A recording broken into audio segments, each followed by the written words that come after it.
And we're live. Hello, everybody. Welcome to Guy Aitchison's Reinventing the Tattoo community, where tattooers, apprentices, and collectors are encouraged to join live events, share, and inspire to create better art and tattoos together every day.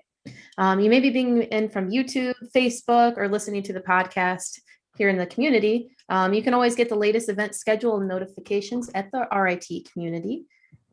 You can find us both in the app stores, Google, Apple. You can find us both in there. You just search Reinventing the Tattoo, and you can see all of these, the tattoo collecting podcasts and our other shows right there on your phone, wherever you are. Right now, today is the tattoo collecting podcast, one of my favorite shows of the week. We'll be beaming in with Fawn and Jordan at Red Tree Gallery in Columbus, Ohio. You can find this episode and all of our reruns in the library, tons of tattoo and art rabbit holes for you there. So this show, art jams, drawing groups, interviews, we've got panels, webinars. We're bringing out 3 to 7 times a week. So it's pretty awesome. Don't get too addicted. So upcoming pro development on demand shows we have our Monday night exercises for our subscribers. We've got our RIT business meeting coming up in 2 or 3 weeks. Andre Jones, Bob Tyrell. We've got a whole list of great things coming up. Also next week, we'll hear from Haley Adams live in the Castro, as well as Bruno is going to be another Hablemos de Arte show for us in Spanish. Also, I want to show you guys one of our featured members this week, and his name is Nicholas Knack. So thank you for being joining in with us, Nick. We will give you a shout out here because you're awesome. Some of his work here. He's into all sorts of mediums. They call him Knick-Knack. I think he's awesome. All right, other stuff that we have going on in the reinventing community are our weekly shows. We've got 2 drawing groups, one with Jason Lesser on Sundays at 1 p.m. We also have Jake Meeks from the Fireside Tattoo Network on Monday mornings. If you'd like to start on a project or get together, it's pretty early, 9 a.m. Eastern, every single Monday. We're also going to be doing some cool traveling coming up. We'll be going international to Brussels, Belgium in November. Really looking forward to the industry trade show and the Brussels Tattoo Convention. So thank you, Kim, for letting us be a part of that. We're also going to be doing the Rock River Tattoo Expo next summer, a little over a year away with Rob. That's going to be awesome for you guys. So kind of stay tuned to listen for details there. We also want to shout out our sponsors before we get started with the TCP today. Dermalize Pro, they're new sponsors for us, really excited. So protect your art. If you're still using cling wrap, this is designed for healing to breathe. So check out some of our videos in the app to find out a little bit more about them. We also have Raw Pigments, and we're an ink company that's tapping into the source. If you'd like to check out the colors, they're all acrylic free at rawpigments.co. Inkjet Stencils has been a great sponsor for us. They print stencils from mobile or computer. It saves your time, it saves your hands, it saves a lot of different things on you for that. So we have webinars and free samples also available in the app. Lastly, I would just like to shout out to our affiliates. We've got the Fireside Tattoo Network, the Apprenticeship Diaries, and ecofriendlytattoosupplies.com. I think that's the most I've ever spoken, Fawn, right? You're getting better and better at it. All right, well, let's jump over to you. You want to tell us good morning? Well, good morning. Well, you guys are stuck with just me again this week. Jordan's out of town. He might beam in, but it seems to be like he's never in a good place where there's actually signal when he's traveling. So you're stuck with just me. But I'm coming to you from Red Tree today. At 1 o'clock, Derb will be in here. He'll be working. He's working on a really large, what I call a Durbanese piece, where it's like Japanese, but Derb as well. So we'll be able to talk to him. We'll be able to talk to him about, all of his work processes. Most of the time when we talk to Derb, he's like 10 places at once doing 1,000 different things. But when you have the opportunity to like sit with him while he's tattooing, he just slows right down, and you can see like how thoughtful and how dedicated his attention is when he is tattooing. And you can just, you just see a much more slow, thoughtful side of Derb instead of all over the place. So that'll be really nice to sit in with him for a little bit. Cervena is here working today also, and she happens to be working on one of my good friends and collectors, and also his girlfriend. So we'll pop in and take a look at what they're getting from Cervena. Kind of talk about how they pick out their ideas and designs from different artists. And then also, I feel like we can spend a little bit of time talking about the Star Wars Day we just had here at Red Tree. We had 36 people come through and get tattooed. 2 of them, I guess 34, 2 of them were actually part of the Red Tree team, but 36 tattoos total. So that was pretty crazy out of like a shop like this in one day, when most of us usually just like settle in and focus on like one large project for the day. So it was really nice to like actually kind of have that feel of a street shop again for once, where, you know, there was people waiting in line when we got here and opened up the studio, and like all day long there were, you know, a handful of people waiting for whoever was the next available artist. We had a whole bunch of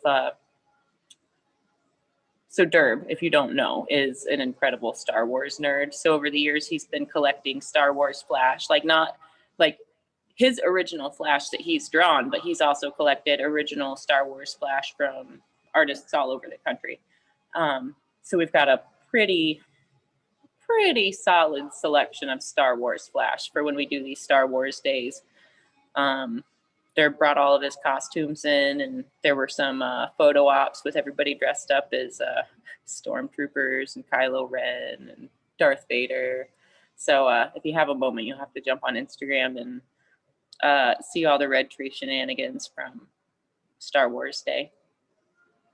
You know what? Let me go grab Jess and see if she's not busy. We'll see what she had done. She runs the True Tubes warehouse. She's out here all day long packing orders, keeping everything together. But let's go invade her space and see. While you're walking, I'm going to share the screen real quick from the Red Tree Instagram. See what you got going on in there.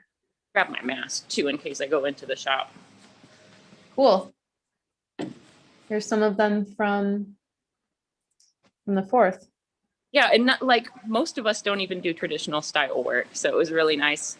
Those of us that don't typically work like that, to like brush those old skills off and put them to work every now and then. It's fun. Very cool. Hey Jess, can I invade your space?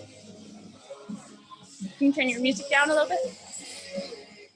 What'd you get yesterday for the Star Wars Flash Day? I got a Rancor. Oh, there it is. That looks really good today. Yeah. Brandon did that. Brendan who? Brandon Sontag here at Red Tree. You have to look our boy up. Yeah, for sure. He did an awesome job. He usually does full color work, so that's why I'm kind of excited to see some black and gray from him. Turned out awesome. We've got Corey just joining us. I'm gonna say hey. I'm talking about the Flash Day that we just had. Did you have fun doing it? Yeah, definitely. You do like similar old school traditional style stuff, but I was just saying it's kind of cool for those of us that don't usually work in that style to like brush off the like hard lines, bold color. Mm-hmm. It's nice. Making everybody work out of their comfort zone a little bit. For you guys, yeah. Look at your collection though. We need to have you on, just like on your own.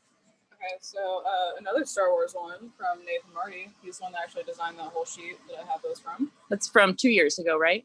Or 3 now? 3 years now. And then Bumblebee Tattoo or Austin Nancy did a majority of the bottom of my leg. The broomstick, the rose, and then Hell City winner, Hanya Dagger. I've got Nicole Reese here. Yep. And then, we're cruising up. Yeah, I got lots of stuff. Anthony Dubois did that, actually. Like, that's getting close to like 8 years ago, probably. Obviously, I got my hand. Again, Bumblebee Tattoo.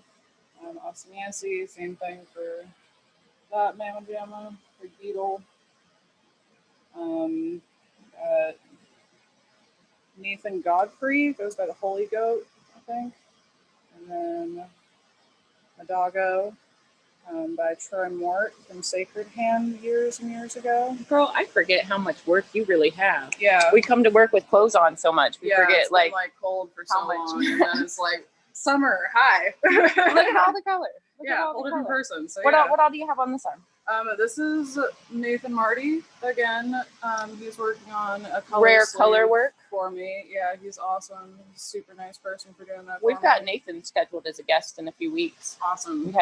His schedule's so crazy. I know. And ours gets especially with crazy. this new shop So we scheduled it out. He'll be on. I'm hoping that we can like video. nudge Ohio Bio Show stuff. Like That'd we're be gonna so bring it fun to back have again. because we talk Yeah. about it all the time. I've been every year they had it. We've had a couple of bio episodes, and that's Nice. what we always get on the topic of. Nice. Well, I think Cervena's not quite set up yet, so I don't want to go invade her space too much. I think Dante's tattooing upstairs. I could invade Dante's space. Yes. He's been here for a while too, so he's been going at it for a minute. In it. All right, let's go invade Dante's space. You want to talk to us, Tony? I'll talk to you. You guys remember Tony Terrell? He's been on What's a up, couple of everybody? times. Tony's gonna let me do some crazy blackout work on him. You guys know how Yeah, much I love talking blackout. about like heavy blackout. Tony's gonna let me try some on him. Yeah, I have a calf with an old black and gray piece that instead of getting reworked, I'll just let Fawn do her thing. I'm excited. Yeah. I'm gonna park my coffee here for a minute. I'm gonna put a mask on. You wanna say hi to everybody? What's up, everyone? Everybody's just getting in and settled. Don't forget your coffee. I'll leave it parked there for a minute. Okay. Now we're shop appropriate, COVID approved. There.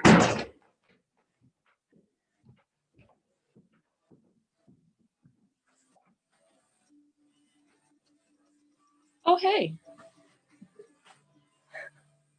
Hey. Everybody's COVID safe around here. Dante, do you care if we creep up on what you're working on? What's up? I'll go ahead. How you doing? Oh, this is looking rad. Thanks. I'm showing off like the top of your head. Not even like there's tattoo.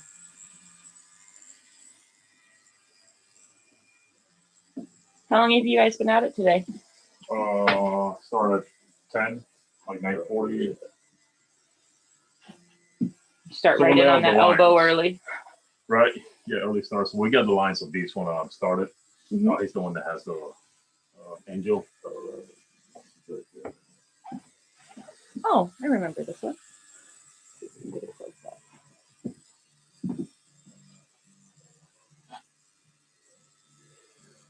Dante's work is so solid.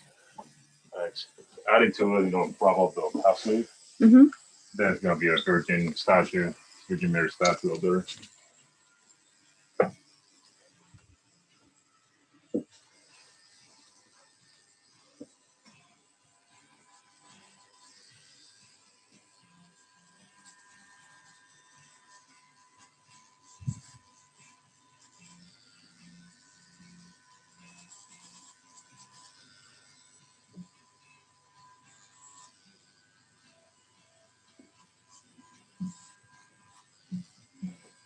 Creep around on this side.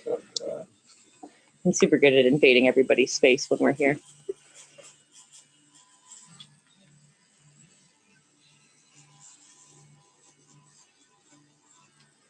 He's sitting super good. What's your name, man? Metro. Mitchell, you're doing awesome. We got quite a few hours in this one. So. Mm-hmm. Yeah, you're sitting nice and still. I mean, I've been there. I know it's sore. I know it hurts, but you're still sitting awesome. Yep. What are some tricks you kind of use to help get through it when it's spicier? Me? Yeah. Well, I just worked 12 hours, so The exhaustion's working in your yeah, favor. like I can't even keep my eyes open, so it's not really that bad right now. But It's a lot easier to like. He's wait since 2 p.m. yes, yesterday. Right? Oh man.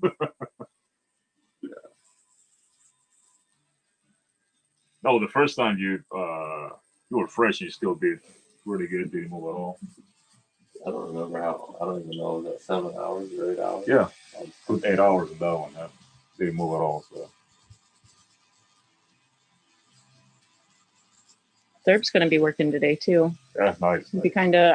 I'm not working. I'm doing podcast stuff, All right. obviously, but I think it might end up being a pretty full house.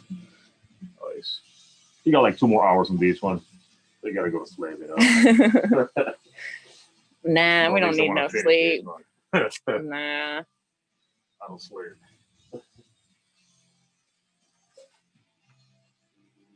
Looking Should be able super to. good, So I got the man. ribs here. Finish. Then like finish the arm transition. And crown and then pull some highlights. It looks so good. It looks so good. You're doing such a nice job going like in for the heavy like blacks, but your grays are nice and soft and velvety. Like hyper contrast. That's what I'm trying to do more. Yeah. Definitely like it. It's saturating the lights and super light. I love seeing your work come back in like for follow-up appointments, like when you've completed one area and you're on to the next, because then we can see the way that it heals so much more soft and beautifully when the skin's not all red and irritated right after a session. And you see the super lights. And yeah, it almost adds like a dark lens to a fresh tattoo that makes it read a little bit darker than it's actually going to be. So I love seeing your work when it comes back healed and beautiful. And I mean, it's beautiful when it's fresh, but it's always so nice to see it you can see the actual grays instead of like all the gradients are so much softer and Yeah, we can just take that whole. Okay. Whatever you think's gonna fit us there. I want to make sure that we can get some good detail in, some good colors. Yeah. I'll still leave some skin breaks. I'm not trying to replicate it to 100%. Yeah. So it doesn't blend with the background. sometimes I like to exaggerate those skin breaks too, like let them read as like the lightest gray and let that skin almost be a natural color of its own. And then these thorns here are leaving the negative space. A little bit. Yeah, so it's going to finish there and there. Are you good with that or do you want to Just go smaller? I could probably go a little bit smaller. You know, the ends Like with the hair. on the negative. Yeah. Whatever time. Okay. You're gonna be readable to like better distance. Yeah, for I'll scoot out of your way.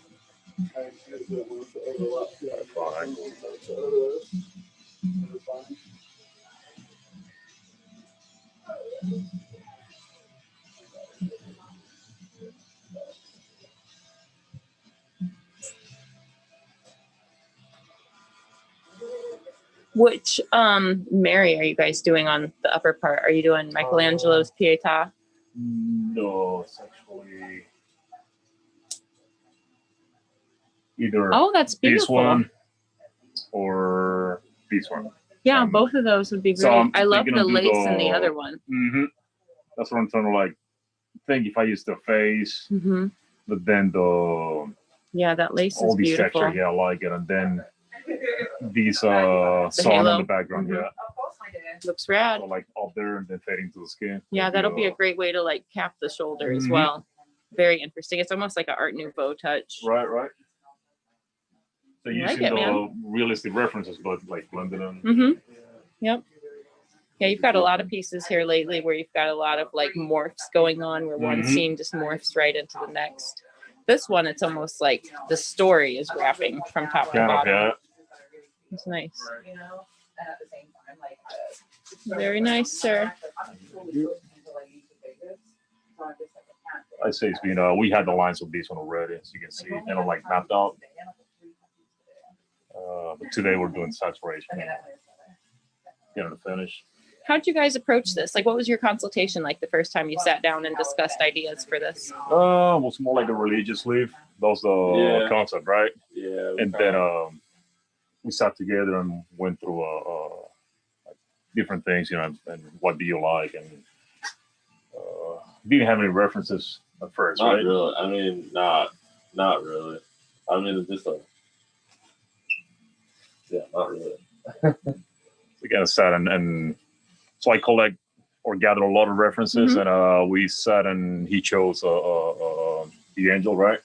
So yeah, like 3 or 4, he chose the one, and we added the dove and the rose window, so to make it more, you know, complex and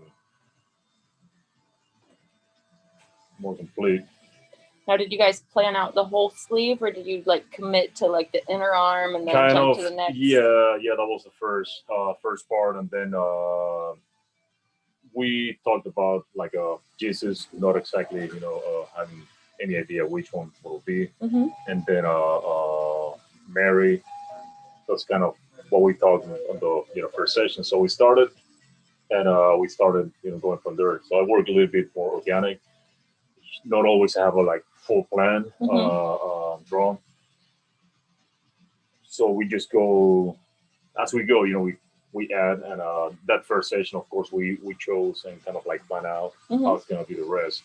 I don't let them like choose some references and give me their input, so it's gonna like work together on it. Yeah, that collaborative process. Mhm. That's a lot of how I like to work with my clients too. We'll sit and it kind of gives me an idea of their taste too when I can pull together like let's say 12 or 15 classical sculptures to work of. And Because I might like one. I can read their body language. Yeah, like yeah. if they talk like as I'm showing them things, you can kind of see in I like to somebody's see body that, language whether they like it, whether they don't you like it. these one, yeah, it's nice. And then you just swipe and you're like, oh, Yeah. that one. So I always like it when somebody hesitates and they're like, it's all right. It's like, oh no, that's a no. This is forever. We'll just delete that one and look then at the one other that 17 really that gets we your have. attention, that's Yeah. gonna be in their body forever. So I want them to have the one that they really like. So it's gonna be looking at it, the rest of their lives. I think that's what makes the whole tattoo process special compared to other art forms because it's no matter what, it's collaborative. Like even if you've got full reign and you can do whatever you want on your client, like you still are taking their likes into account and their like style and you know what I mean? Like you're not going to give somebody something thing they're not going to love just because you feel like doing it. You want them to love it and you want them to like be proud of it. But I think that's the special thing with tattooing that other artists don't really have to experience or not often. Definitely like that. Look over here. Savannah's getting serious. The raisin. Don't you love those new biodegradable razors? I love it. I love them. Yeah, they do really Like good. biodegradable or not, I love those razors. Yeah, they also don't cut the person off too much as well. It's really good razor. Yep, I enjoy them. We'll check in with Savannah once she gets a little further in the process. We'll pester her though. We'll pester. No pressure. No pressure at all. No pressure at all. We'll scoot over here and watch this whole process. Oh, you're getting a potion bottle? Yeah. You didn't tell me that's what you were getting. Well, it's backwards that way, but you know. Still a tea. Still a tea. True. You're like, All right, wow, that's so- right. So I don't want to say it. Are you using the Sorry Mom solution as well? Yeah. I'm really loving that stuff. Yeah. I love the way it smells. I wish they did like a body cream with the same smell. They do a body cream. Yeah, but if they had a shampoo like that. Seriously, I would be smothering myself in it all day, every day. You don't mind me creeping in on you, do you? That's fine. No pressure. I didn't know you did a video with your podcast. Yeah. Well, we were gonna keep it just audio for a while, and then add video later on. And then when we were talking to Guy about our ideas, he's like, "What? You're doing a tattoo collecting what?" I mean, that makes sense. Okay, put your arm down. I want to see. Yeah, I'll put your arm down. Okay. I think I'm gonna put on you outwards like this. Because I feel like when you do this, it stretches too much. They'll change the shape when you actually go just outwards. I thought it was her. Not that it matters, but I concur.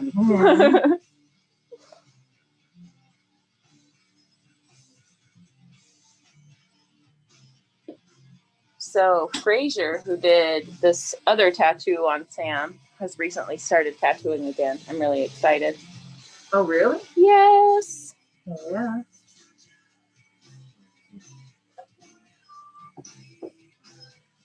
I was like doing boomerangs the whole 1 second. Hold on. Influencers in the wild. Influencers in the wild. God. I actually did that on Dub the other day. He was doing a TikTok outside and I totally videoed him. You guys and your TikToks. I love that it's become like a whole hobby that you guys Honestly, enjoy together. I gotta show you. I'll show you guys as well. I did this great one about Dub yesterday. And I asked his permission though, because I was like, "Hey, you okay with me saying this and doing this?" Because I didn't want him to get mad at me. You know, it's so funny.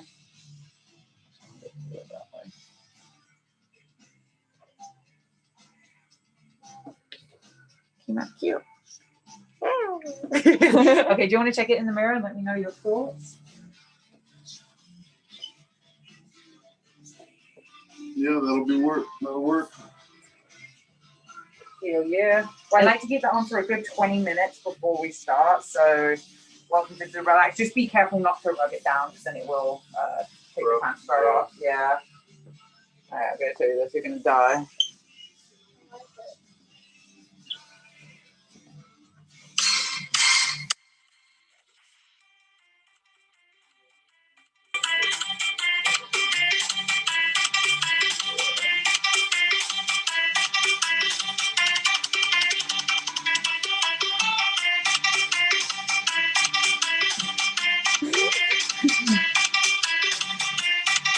She is smart.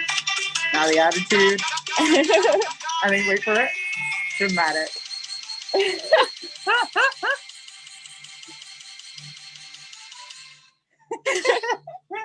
And I said he has to do it back to me. It's about right. It's about right. Right? I was just like, okay, he's very little patient and he's very dramatic. So, but he's very smart, funny, very handsome. So I made sure those cups are really full.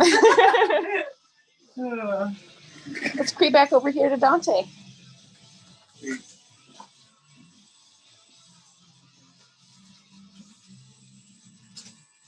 We spawn here. Let's see, actually. Or The wrist bone. knuckle. Okay. And then face that way and turn your arm out like this. Okay, yeah, it bends a little bit when you do that, but you're more likely going to have your arm up like this and it's perfect that way. So. Yeah. Put your arm straight again and then bring it down not too far down. Yeah, that looks fine. Yeah, that's not bad. I'm going to have you lay down and put your arm up exactly like this, so you'll be fully down. Cool. Is that okay for you? Perfect. Okay. Some people like sitting up. So Dante, how far out are you booking right now? Right now till November. Are you currently taking new projects, or are your books Yep. closed? 100%. They're just opening for November and December. Take some new clients. What kind of projects are you wanting to take on? Looking for more horror, kind of dark stuff and statues, portraits, that kind of cool stuff, you know. You want to keep it on like the exaggerated, realistic realm? Yep. 100%. Comic book as well, you know. Comic book style. Dark comic, I like Paul. Mm-hmm. That too. That's kind of like what I'm looking to. So you're already booked out to November, Dante. Good for you. How long have you been with Red Tree now?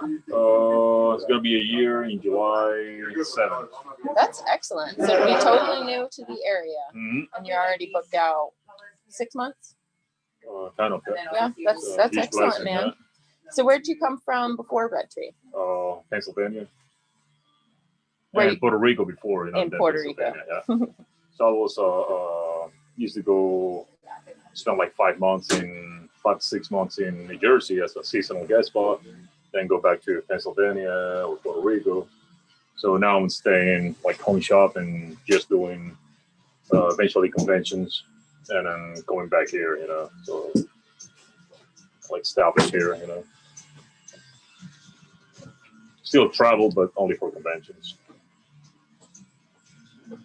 You wanted black and gray. So you're in the middle of a tattoo yourself. Not want anything Yep. What's the new project you're collecting right now? That's by Keith. It's gonna be here. I can't pull it up, but you can check it out. So you have our next session next week, I believe. Fucking sick. So it's like a demon lady holding a heart, and gonna have some blood. The heart itself is gonna have some glow, so it's gonna be Keith's work is so smooth it's and gonna be just black and gray yeah. fusion. So yeah, he's beautiful black and gray artist. fucking excited. I'm yeah. excited. I didn't realize until you were getting it that you were gonna get a piece from All him. right. Who else have you collected from? I'm gonna have And then I'll be like, okay, this is where I think Jordan's about gonna be the it. next piece I'll get. We still gotta talk about it, but it's gonna be bio organic, like a nasty looking demon, bio organic. What body part are you wanting to do? Still haven't decided. Okay. So we have to see it and plan that out. But that's gonna be the next. Who did And the butcher then for you on your forearm? Also, Joe in Puerto Rico. Do you tan or anything? And Okay. then So Diesel's the white Raffy, will disappear over time. my leg, Pennsylvania. Then I have an Allen Pole here, my body rabbit, I'll put white New Jersey. Oh, I forgot all about this one. That's Sorry, that one I'm too. half undressing you, Dante. let me just take those clothes off for you. And then there was Rafi, that's a lettering that I designed, same guy that did the leg. So it's kind of matching tattoo with my wife. I did hers and Nikki's, and he did this one for me. Then chest's gonna be a cover up, so I'm working on getting a lot of skin cover. By the end of the year, I got Adam France in July. He's gonna start the leg, doing some bio. Nice, man. organic. You're hitting it hard. Yeah. I'm excited for you. Nice. It's funny when the opportunities just start presenting themselves, the ball rolls. Just And don't want to stop. Yeah. Yep. It's almost like once you're committed like that, it's just like an extra expense every month. Like, not when am I getting tattooed, but like, what am I getting tattooed this month? Right. I'm over it. What do you mean, Cervena? You're over it? I hate being tattooed. I Why do you really hate being tattooed? Yeah. Because you're working on your back and butt cheeks? Yes, it's the worst place, and it just hurts, and I'm so over it. It looks beautiful, don't get me wrong, but I'm so over being tattooed. It's been 2 years. Hold on a second. Hold on. Cervena, who's doing your back piece? Gabriel Lundis. He's good. He's so good. He's one of the masters, man. And Gabe is awesome, fun. I love his work. every time she's got an appointment coming up, she's like, for like 3 days ahead of time, she's like jittery and like, I don't want to do this. I don't want to, like, maybe I'll become ill and I won't have to go. That is me. I'm just so over it, honestly. It just hurts so much, but like we're nearly done. We only have the tiniest amount to go. So just a few like beauty layers, as you put it. Beauty layers. Yes, it looks finished, but it's like, you know, he definitely needs to put some contrasts in certain areas because like he'll do 1 or 2 layers and everyone's like, oh, it looks finished, it looks great. And then he'll go back into it and you're like, oh shit, how did you just make that pop? Right. And it's just the way he layers the tattoo, but then it means more sessions, more pain, or sitting there being in more pain, and then more pain on top. What about your arm? Who did your color arm? So actually, I've had a few people work into this one now. Who's worked on it most recently? Dub. Actually, yeah. So Dub recolored the fox. Now it's actually got like No. texture and Yeah. fur and motion. Like the tails always had motion, but now you can see like Full on. a lot of subtle stuff within it. Well, I saw a girl with a realistic fox on her arm, and I was like, damn, that was so good. And I was like, mine is just one color. So Dub was like, I can put some more shit into it. So he did. And then Ick Brams did the spider. So that actually was never there. So it's technically like a cover up, but like an add on at the same time. Did you just get that recently? This was last July, I want to say, Okay. around there. Yeah. Yeah. But he did that in 45 minutes. Wow. It It's looks so fast. really good. He did the outline in 15 minutes and then did coloring in 30 minutes. I Doesn't couldn't it believe make it. you want to just smack a baby? Seriously, I said to him, I was like, can you do my back instead? No, actually, I want to have him do a couple of tattoos on my legs. Good. Need a booking with him and start it. But I'm trying to finish my back before I start my leg. It gets to be kind of daunting when you've got like multiple large projects going on, because then it's not even budgeting. Sometimes it's like time and travel. Time. Yeah, definitely that. And also just it's time of healing. It's not just getting the tattoo done. It's literally just, I don't know. That week of downtime where you're working a little bit slower. Yeah. It's Can't a go to lot. the gym, can't do anything that involves you getting sweaty at all, and also nothing that's going to make it get upset, you know? Yeah. It's just, that's what I don't like, it's the healing process. It's Yeah, I try really hard to keep like my own, when I'm getting work done, I try to keep like my personal sessions about a month apart, but that makes me want to keep like my client sessions about a month apart, just so the body's recovered. Because like a lot of our sessions, you've been through it, our sessions get kind of brutal, don't they? What are we working on you? This is my buddy Sam, by the way. I don't know if we talked about Sam on the show before, but this This is my buddy Sam. I affectionately call him the Mexican. Hey, But he's got some. we're doing this today. Here's what he's getting from Cervena. Little love potion, matching tattoos. It's gonna be cute. While Cervena's finishing setting up, you want to show off some of your collection? I got some Adam France. I got some Fawn Baker. Where's your Adam? Show us the Adam. You know we're the official Adam France fan club, right? Uh-oh. So got some of that good toe action. Ugh. And then this is one that we're working on. Yeah. Getting there. And then the cubist, what do we call this? The 16-bit leg. Yeah, something like that. Getting there. How long ago did we do that one, do you think? 6, 7 years ago? At least. Probably. Yeah, for sure. I need to go get Oh, you're good. Yeah. Sorry. We've been hanging out for a bit. What do you got on your arms? This little guy was your first one, right? Yeah, It's buried in there, but that's the first. he's in there. That's the first guy. Whole chest. The razor again. Sam's a little bit of a motorhead, obviously.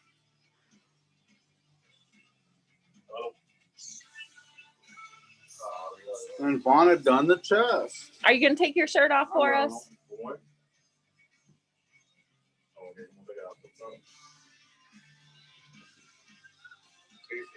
Man, I forgot how much work we've done on you. A little bit of like the I feel like this bio part of your chest kind of looks like that part of my chest. I'm sorry. there. I'm sorry. After getting that area worked on. It's all right. I'm sorry. I get it. Just that tender area, that like under boob, riblet, armpit. None of those areas are fun, and they're all the same area. Yeah, they suck. It's like 3 times the suckiness in one spot. I feel like if I were to be the one to teach people why not to get tattooed, we could probably do a whole entire day of just talking about the pain. So I saw Tana on the way here. I was like, I don't know why I get tattoos in the worst spots. Like, what's going on here? I was like, let's get my feet done. I mean, I wanted to knock the worst parts out of the way early, so I wasn't stuck with like the bad spots later on in life. That was like one of my strategies. But then I got to my torso and realized that all of the torso is awful. So there's no like easy spot. Yeah, it's rough. They're all rough. Do you have anything on your chest, Cervena? Your chest is open, isn't it? Yeah, Are you going to keep that area open? I'm gonna keep it open. So I feel like with me, I want to kind of have a good ratio between skin and tattoo skin, and I just feel like this is just such a womanly area for me, and I don't want to cover it with tattoos. I am planning to get a cool piece down here, which kind of I would call it like a bolero. Are you going to keep your throat open too? Yes, yeah. So it literally would like down here, but then I'm gonna get something go in between the boob, but it's gonna stop here. So eventually something will be here, something will be here, but I'm actually keeping like the main spot here and here. Your décolletage. Pretty much. Yes.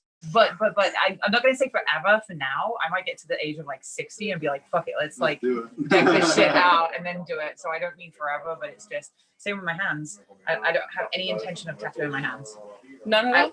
Nope, I like it as is, and also having my sleeve without my wrists being done. Mm-hmm. It's a weird thing about me looking down. I'm just like, oh, and my middle fingers. That's another thing people point out. The only fingers that aren't tattooed. The only finger that isn't tattooed there. I don't know why. I just like the gap. So it's just like, I don't know. That will be left until last moment when I don't have anywhere else to tattoo and I want another tattoo. You know? Fair. Yeah. Both of your legs are pretty well covered, aren't they? This one's fully sleeved out. This one has just the back done. So you're almost done. Once your back's Almost. done, you're pretty close to buttoning up like your plan. I already planned this piece here. I've already planned the top parts here. I've got a few ideas of what I want to do to my leg, but it's not going to be like fully done in one go. It's going to be like a collector's piece. So I've kind of made it so my front is by one person, my back is by one person, my sides are by one person, my arms are by one person. Well, except for the two little extra I've added, but I just want to collect. I want to go to tattoo conventions and get where everything else is like big and cohesive. Yeah. That's how I'm using from like my left leg from my knee down. I'm saving that just to keep collecting little pieces once everything else is done. I like it. It's just like, you know, you can get your friends to tattoo as well. You're just like, oh, I've got this little gap. Let's see if I can put something there. It's like, it makes it fun, you know? I mean, getting tattoos generally is fun, but I just feel like when you get the little pieces, and I don't know, it's like a little collection. You know? I want to be a collector, not just necessarily just one big piece by one person, you know? Yeah. But that does look cool, but I don't know. It's really fun. No, it's good. It's good that you've got a plan, like even a vague plan. That's one of the things that I like to talk about a lot is like, you don't have to commit to everything all at once, but if you have like just a vague plan, then you can like keep options open, or you can be like, here's kind of what I'm thinking for this down the road. So one artist can like work with that instead of like backing you into a corner where that might not be possible, where all you had to do is say like, hey, I got an idea for this spot meeting. Well, some people also feel like it's cheating when they go to a different artist, and they're just kind of like, oh, I don't want to cheat on my artist, like a hairdresser. You don't want to go to someone else because they've been doing your hair, but it's like with tattoos, it's totally art, man. Yeah. It's just like you're a canvas waiting to get all this artwork put on you, so why not go to different artists? Absolutely. You know, so it's just like for me, I'm like, just be a collector. It is special when like when you've got the kind of collector that like builds that relationship and they don't want to go anywhere else. That's True. Equally as special. That is cool, but at the same time, like, come on, like, you know, you can totally go to someone else. Conventions are fun. I literally went to one convention and got 1, 2, 3, 4, 5 tattoos done in one convention. And one convention over 3 days though. But like one heel. So if we go back to like that time being up, where I mean the biggest piece, actually no, the biggest piece was probably like this big and like that wide, but it was on my leg. I was just one day here, one day here, one day there, one day there. So actually I could probably pull this up and show you one. So this was one of the convention pieces. Nice. Really cool skeleton piece by Sam Rules. And then same girl, but different day. She then did the little axe. Nice. I just kept showing her all the like spots, and I was like, "Hey, you want to just do something? Put something there. Yeah, put something it was at the Italian show, and she wasn't booked up, so I was just like, "Hey, I'm gonna book up all your time. It looks great. Let's have some fun. It all looks so good and cohesive. I didn't realize it was just like, oh, let's put something random. Let's just fucking do this. And she literally, that was just a pen. Nice. She didn't free throw anything. She just go pen through it on it. Good. That's how good she is. Good. Like, that's awesome. I would there and be like, but then the thinnest needle. She always got like a 1 or a 3.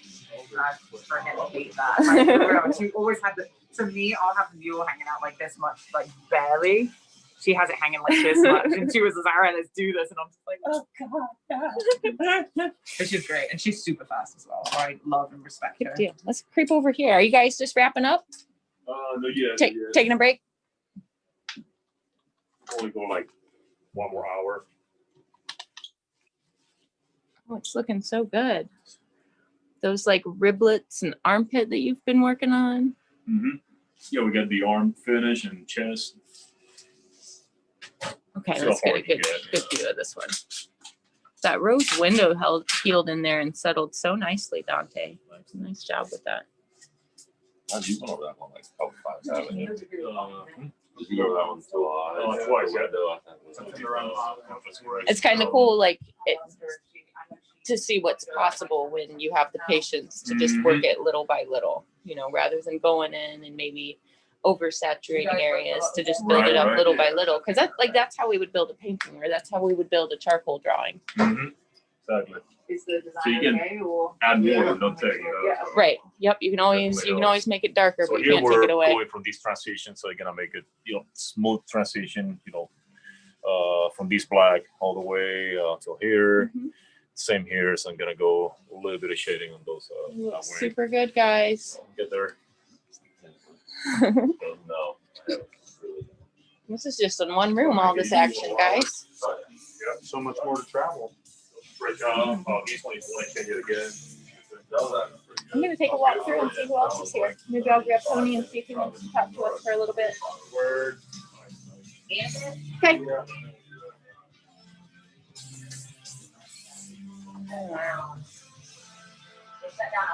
Oh, great. Treat's here. Can I come in and treat on you? Are you guys just getting started? Yeah, we're actually at this point off the right now. Oh, I'm at just the right time. Yeah, we're doing I didn't realize you would come in. some palm trees and then like a silhouette of a plane on top. So I feel like black and gray and then like just line work on the top portion. Kind of like a mixture of styles here. Dante was just showing off the piece on his upper arm that you're working on. Oh, you did? Yeah. How's it look? It's looking beautiful, Yeah, we nice gotta- and I smooth. cannot wait to get another session on that. Here we go. What are you doing? Just Doing a little bit of podcast stuff today.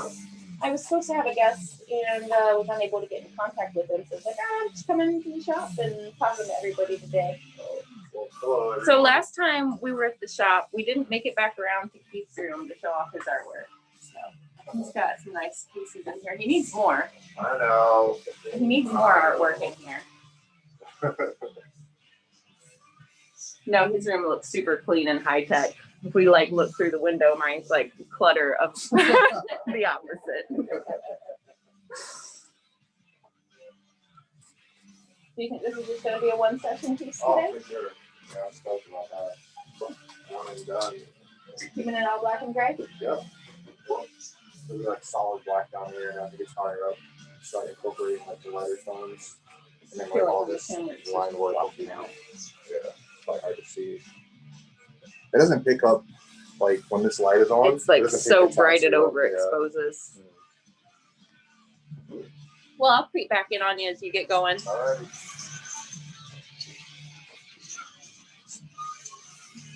I just got to show off Marty's room because we're walking past it. I always got to show this room. It's like my favorite playground besides my own room. Look at this guy. So Marty Holcomb, if we need to actually make a time to do an evening show, and I can just creep in on Marty's session and pick his brain. He's such a good storyteller, and he's such a good source of like firsthand tattoo history. You know what I mean? Like there are a lot of people that know a lot about tattoos and who did what, but the generations before us, you know, there's fewer and fewer of them. So a lot of the stories that are out there are secondhand. So that's what makes it so special for me to be able to work right across the hall from Marty, just so I can hear all of that history firsthand. You know, not read in a book, not passed down from like other artists and storytellers, but actually like firsthand tattoo history. It's great. You know where Tony is?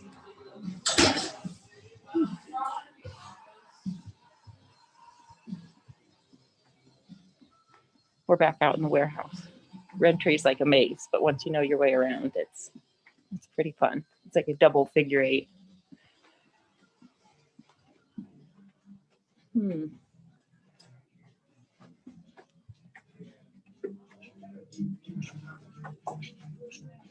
Oh, the office door's shut. They might be doing real work.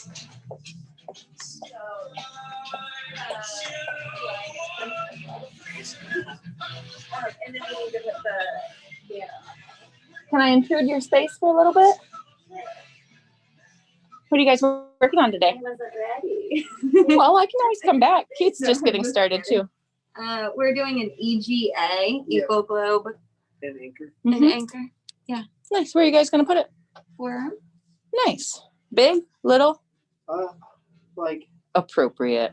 Yes. Those wings will fit really nicely there. I like gotta it. flip them the other way so Yeah. it's facing it. Mhm. But Yeah, those wings are going to fit beautifully there. Move really nicely with it. today. Thank you. It's driving me crazy though. I keep playing with it, or I'll like hold the camera and it'll be like just 4 dreads dangling in front of it, which is probably super weird. Sorry guys. That's right. Sorry guys. I'm not the best cameraman, but Mhm. we'll get better at it. How long do you think before you guys are rolling? No pressure. I'm just curious. I gotta finish up this rope right here and size it up. Probably half an hour. Cool. We'll come back down and invade your space. Do you have any other tattoos? this is my first one. This is your first tattoo? It is. We haven't had a tattoo virgin on the tattoo collecting podcast yet. While Corey's finishing up, do you need any more of his input, or could I borrow him? No, you can borrow. You want to come with me? Yeah. Cool. Come on, let's go. Let's go. We'll go out to the garage where it's quiet. Awesome. Follow me. I've got an unsuspecting victim, guys. Sorry to put you on the spot. No, you're good. I like you on the spot. Yeah, this is awesome. So how'd you find Corey? So I was looking at for the tattoo I wanted. I was trying to look up some traditional styles, and I looked probably at like 20 different places in Columbus, and I saw her stuff, and her stuff stood out to me, and I really liked it. So, like, well, this is it. That's pretty exciting. Corey's pretty new to the area as well, so it's nice when you find her by however the source that you found her. So, are you a Marine? Yeah. I'm just guessing from the EGA. Just guessing from the EGA. Michael, want to take this thing off? Sure, we got so much more space out here in the warehouse. Oh, I know, that's nice. Yeah, I'm excited. I've actually wanted to talk to like a tattoo virgin on the show, and we haven't yet. Because like, how do you find somebody that doesn't have tattoos and be like, do you want to talk about tattoos? Right. So it's weird too, because I'm 30, and everyone I know has tattoos. Mm-hmm. I've been married twice, and each one of them have had over 10 tattoos. So like, it's not like I've never not liked them or anything. I've always wanted one, but I don't know. I guess like I'm really one, I don't like to spend money. Two, I don't like poor quality things. So like, if you put those together, like I'm just like, I get super anxious. Yeah. I'm like, what if they fuck it up? I don't have like $700 to blow. Real life. The first tattoo I got, that was one of my biggest fears, like being an artist myself. And I was young. I didn't have any idea I was going to be a tattooer. But when I got my very first tattoo, I looked like far and wide. And this was back in 2003. So like good tattooers were few and far between, just because like the industry wasn't what it is now. So I ended up having to drive like 75 miles for the girl that I thought was like not going to do, like, here was my fear. What if I get a tattoo and I look down at it and I say, I could have done better than that? Oh, yeah. That'd be bad. Like, bad haircut. You've had a bad haircut before, right? Where it's like, you look in the mirror and it's like, I gave them money for this. Exactly. Could you imagine that feeling with a tattoo for the rest of your life? That's the anxiety. That's the anxiety. Yeah, I get it. Oh, I'm super glad that you found Corey, though. She's so good. A lot of people that hit me up. I only do really large work right now at this point in my life. So I'm exploring like full sleeves, but real colorful daydreams. So people that want nature tattoos or just smaller painterly tattoos or something that's more ornamental. I love sending my potential clients to Corey just because I know she's going to knock it out of the park. Right.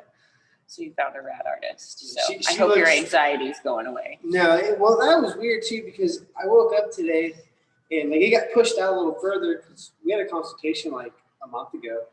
And so I've had like a month to sit on this, and I'm like, I woke up today, I didn't feel like any nerves or anything. I wasn't like up or down. I was like, I'm going to get my tattoo today. And today's the day. Yeah, it is. Do you think you're going to get more after this? Yeah, so actually I want to eventually, I want to do my EGA there because, I'm doing things that like really represent something important in my life. So the Marine Corps, that was important.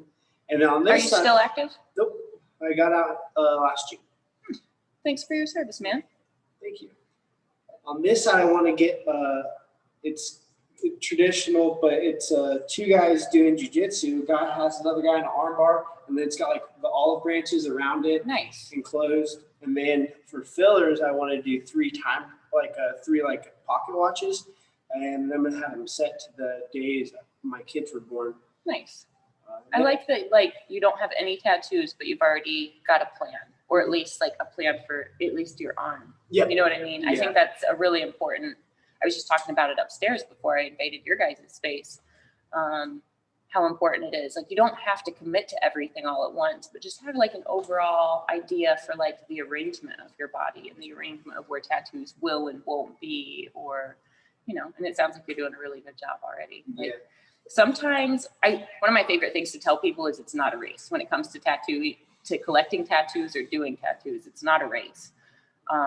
Like, can you imagine if you, like, while you were in the service and everybody else was going out and getting tattooed by whoever, wherever, whenever, like what kind of crazy train wrecks you would have that you may or may not be happy with? I've seen some not so good ones. Yeah. Like some 3 a.m. I'm drunk. I just left Waffle House. Let's go see who's open. Tattoos. And they've Yeah, there's a time and a place. There's a time and a place for them. my buddies, I feel bad because there's one tattoo I regret not getting. We all were out and we were real hammered. And me and like 5 of my buddies, they all went and got Saturday for the Boys on their ass at like 1 in the morning. And I didn't do it because I was like, no, not my first tattoo isn't going to be Saturday for the Boys on my ass. I mean, I should have. I regret that one. I wish I would. You still can't. And you know what you could do? It could be better than everybody else's. You could get competitive and it could be like. My buddy has, speaking of butt tattoos, my buddy has Bender from Futurama. Nice. And he's like sitting there and says, like, kiss my shiny metal ass, like right here on his cheek. That's my favorite. That's my favorite one. Oh man, butt tattoos are so funny. I've had so many clients hit me up with like this crazy idea. Like, let me get this. It's going to be hilarious. I'm going to get so many free drinks. And I'm always like, there are a few that I've done, but sometimes it's like, you know, the joke's going to wear off. Yeah. Like, you know, you're going to have to explain that to your children one day, right? And then your grandchildren after that, right? Is it harder to tattoo a butt? I feel like it would be like real squishy. The upper thigh and butt is actually really easy to tattoo just because it's big open skin that doesn't like bend or move a lot. However, to get tattooed on the tushy is awful. It's so sensitive. Is it? Yeah, like most other places on the body, like the top of the shoulders, joints, like where you've got like muscle groups that come together and there's like a lot of tendons and ligaments that attach. There are then a lot of nerves in those areas because like each muscle group is going to have different sets of nerves. So imagine all the large muscle groups that come together on the cheekies. You've got your big glutes. You've got your gluteus minimus. You've got all of like the sacral nerves. You've got it's awful. Probably wouldn't feel good at all. Yeah, I didn't like spankings as a child, so the sessions that my butt got tattooed, I've got a full back piece that like connects to my legs, but the sessions that we spent on my butt were awful. Like they were the most exhausting and I just felt the most defeated. I bet. That sounds. But like a little trinket gag on the cheeky, maybe you would sit it out. You would do it. If you wanted to do it, you could do it. I don't know if I want to. Because like you said, it would be funny, but then that will wear off and I'll be like, oh, I just got Bender on my ass. But some things stay great forever. Yeah. So that's where you gotta like filter it. Like me as a tattooer, like, oh no, this is gonna be funny forever. And when you tell the story behind it, it's gonna be funny forever. But sometimes when it's like, when people get tattoos of something that's going like viral on a meme, it's always like, don't get a fad like that. Yeah, or like if there's something in a song that's on the radio, like back in the day when 5-Star Chick was all the rage. Do you remember that song? My buddy. Do you know how many people got 5 stars somewhere on their body just so they could say that they were a 5-star chick? I'm sure. Too many. My buddy has like 3 Day Grace songs, like one verse here, one here. So he's like an encyclopedia. Yeah, I was verses. Like, you're not allowed to mess these songs up ever again. If you mess these up, then I get to make fun of you. Oh, that's great. That's great. You know, 3 Days Grace is one of those bands where like you'd be amazed at how many people get 3 Days Grace fan tattoos. I mean, they're a great band. They are. Analyze becomes like my favorite song for a decade. So they're really good. So how long has this place been here? We've been in this location for 2 years. 2 years. Just a little shy of 2 years. Yeah. Yeah. We were over on 4th for a few years before that, but we've been in this location for about 2.5 years. We used to have a warehouse not too far from here. But when Derb found this place, he could combine Red Tree, True Tubes, and Health City all under one roof. So we've got like behind this door here, there's a huge room that's full of a whole entire tattoo convention and boxes and totes, and so it's pretty special. I think it brought the team together so that we all get to work together and see each other every day. But it also made it easier because there's no running across town to run errands or like I have a meeting here, I have a meeting there. Like at least for Derb and his managers, it's really nice. Everything's all under one roof, and it makes the day seem so much more relaxed. You know, like all the obligations are right here, so it gives us a little bit more time to have fun and, you know, take our safety breaks together as a team and chase geese out of the parking lot as a team. But I hate these. They're like little dinosaurs. we've got 2 here at Red Tree that have been terrorizing the shop like you wouldn't believe. I like to look on the brighter side and be like, well, I think they're territorial enough that they're keeping everything else away. Yeah. But everybody else hates the goose poop. And like when you pull in the employee parking lot, there's this one goose. He's been named Terrence the Terrible. He'll like charge your vehicle and hiss at you. Like he nerves of steel. He's unafraid. He is no fear. I have a bully dog, and she's like 75 pounds. Like she's short, but she's like super duper diesel. The other goose charged her. So like I was just curious. I was just curious what was going to happen. Like I didn't know if my dog would chase the goose. I didn't know if she'd ever seen one that close. But this goose didn't run from people, so I figured like Lola would sniff it, come back, whatever. No, the goose charged my dog. Totally charged my dog. What'd your dog do? Well, once they were like 18 inches apart, I was like, come on, Lola, come on. I don't want to see where this is going to go. I mean, she's not an aggressive dog. So I mean, she's super good with my cats and other small animals. So I wasn't worried about her hurting the goose, but I didn't think the goose was going to charge her. That's what I wasn't prepared for. Like I figured she'd like maybe sniff and like bully it around a little bit, but the goose wasn't having it at all. But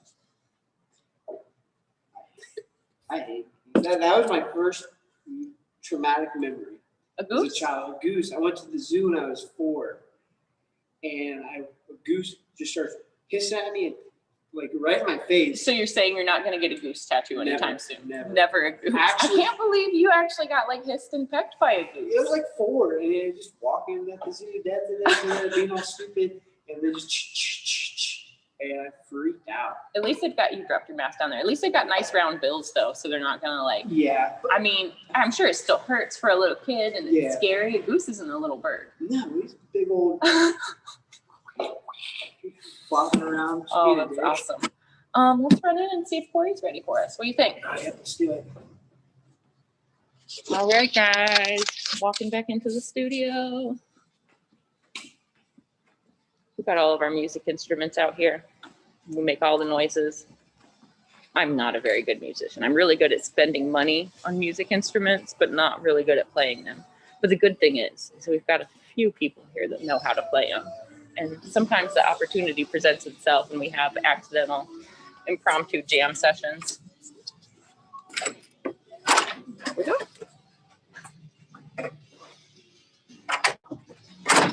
There we go.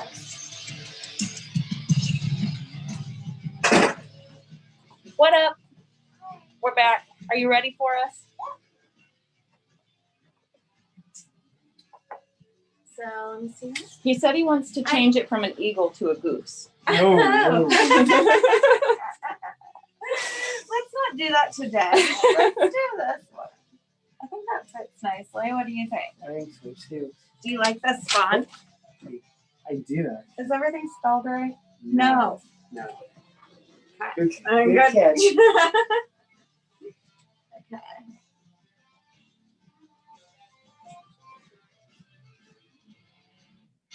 Quick changes on the fly. Is this going to be full color, black and gray? I don't know. We had discussed black and gray, and then last night you said something about color. So, do you?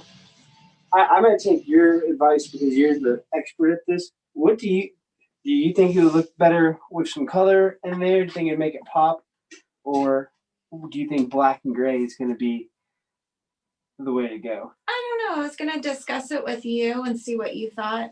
We could go either way. I do have some ideas to make it a little bit. I'll let you guys different. consult. We'll creep back in on you in a little bit. Okay. Yeah, that sounds good. Let me change this one before we.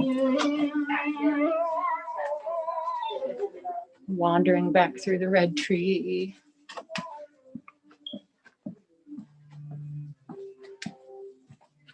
Sorry if you guys are getting dizzy following me around. I feel like it's kind of fun though. This is all the stuff I get to do all over all day. We were talking about Nathan Marty earlier. Here's one of his pieces that we've still got. There's a couple Dirk Morrisons. Just worth showing off while we're walking past.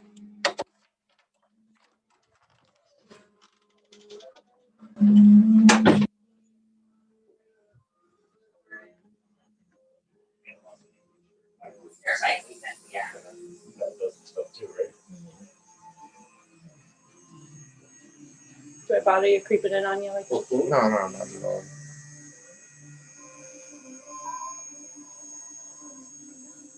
Just doing like a patch of grass. Could be an air plant. Could be an air plant.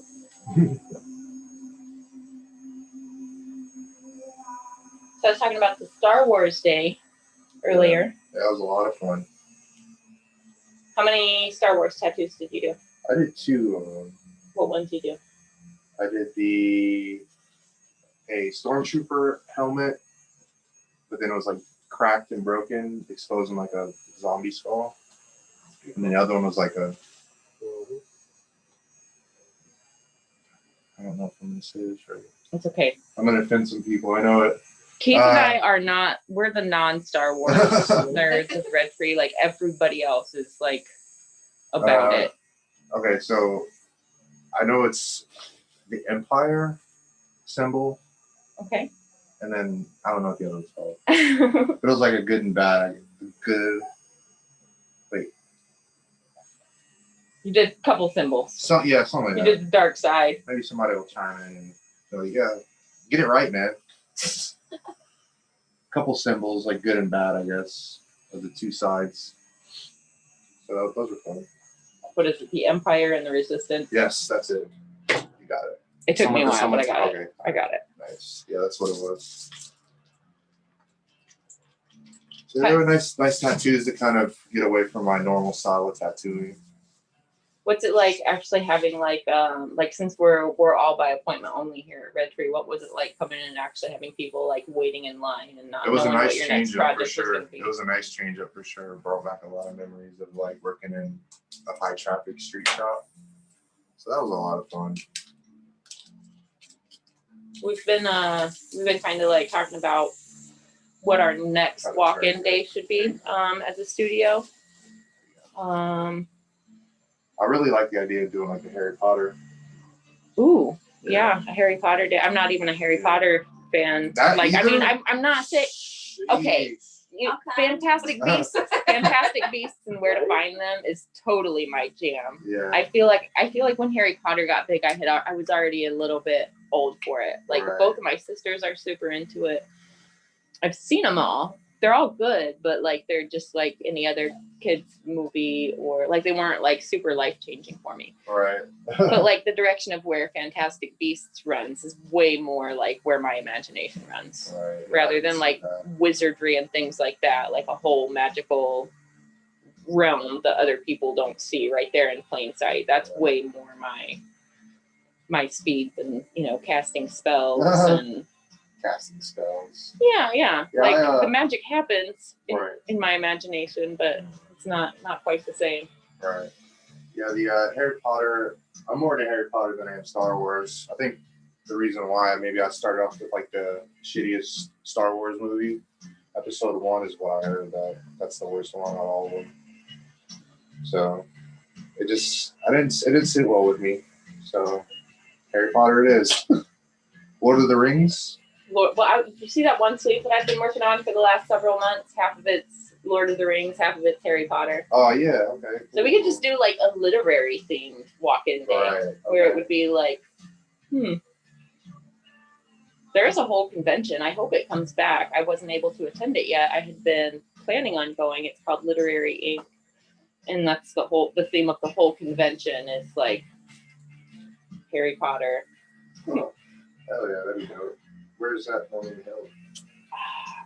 I smoke so much weed, I should be able to tell you, but I forgot. I think I know that life. Yeah. Like, and you know, like I'll go to conventions and be like, I can't even remember where that was. Was it this one or is it that one? I do miss going to conventions now. What about like a close, Marvel? close right around the corner. The Marvel stuff would be like included in the literary theme because it's, you know, based on graphic novels and comic books. So it all falls under that like fantasy fiction. Let me see. Yeah, Marvel or Harry Potter. I think you set up. I'd be there. I'd be like, so I gotta go to the tattoo place. Yeah. Instantly, I'm like thinking of like cool designs or ideas. Sometimes you just need that little spark of inspiration. Ideas just happen. Yeah. So what about your collection? Your Your tattoo collection? Yeah. What kind of work do you have? Your arms are pretty naked. You're in like the same boat as me. Yeah. I have 2 tattoos on the back of my arms. And also, I just got a tattoo done by Big Me's. He was at, What up? oh, what's up? He was at Memento. So yeah, I just got my back finished. Yeah, it's super dope. Maybe I'll show you guys later on if you're still on. We'll just make you come on and we'll just do a whole show talking about your tattoo for Big Me's. Yeah, it was an experience for sure. It's like my first tattoo actually got done, you know, by someone else professionally. So it was an experience altogether. So One of the hard things about the back is when I get tattooed by other people, I'm always excited to learn. And one of the hard things about the back is you can't see it. Can't you can see only exactly. feel it. Yep, and it's So conversation. you can make notes about like Exactly. bedside manner, things like that, like how to, you know, Yeah. treat the skin, treat the client, deal with comfort level and pain tolerance and things like that. For sure. Yeah. But like with the back, you can't really steal a lot of actual like application techniques. Exactly. Yeah, But like your lettering's pretty crisp and beautiful already. So yeah, I was just picking his brain just on like, you know, more of a equipment, you know, what he's using, what kind of inks he's using. Because like you said, I couldn't see what he was doing, so.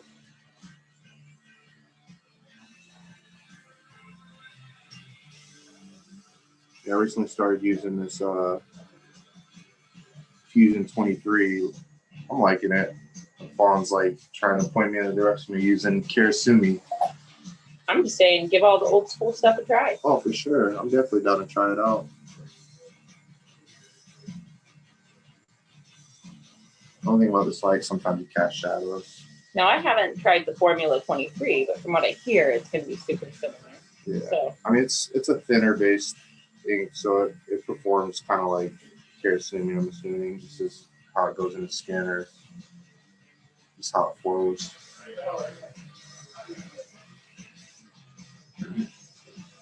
The nice thing about this show is we can say I don't know a lot. We're not the technical tattoo show. We're the collecting show. Right. We'll leave that to all the other reinventing shows. Yeah, sorry, I don't have much of a collection to speak on.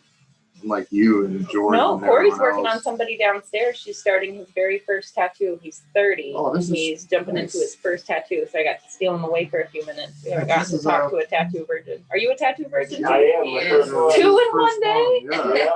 Excellent. Well, maybe we'll exchange information because I would love to ask you a few questions about how you found Keith and Red Tree and. It was really nice for people to understand how easy it is to like do your research and then reach out to the artist who you find, who you like gravitate towards.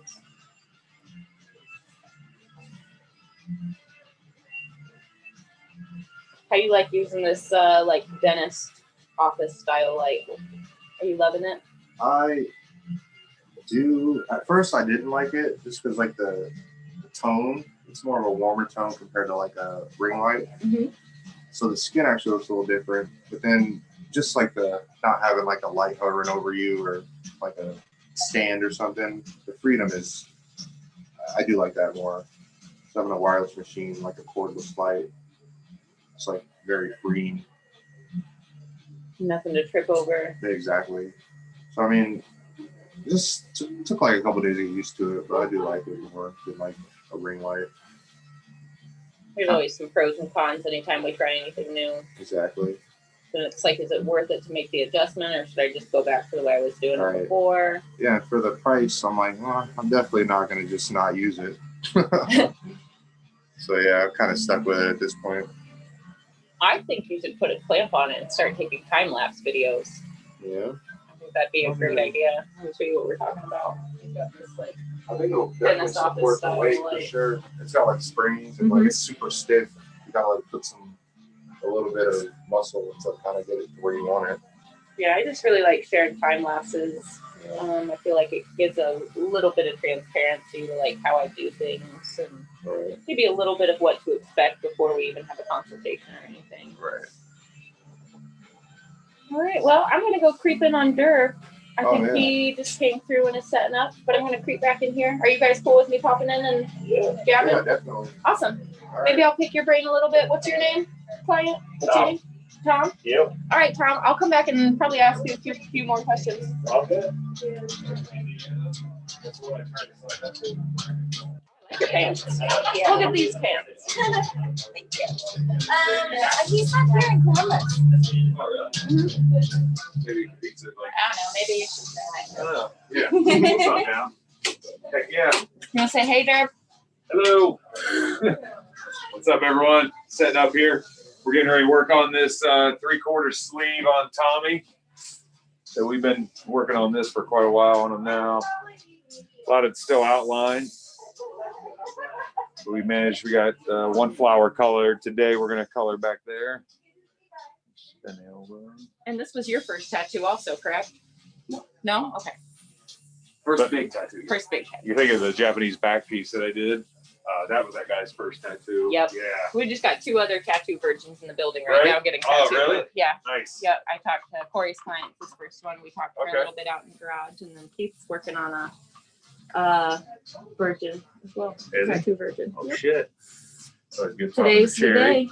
Popping the cherry on them. You give everybody a tour of the facility.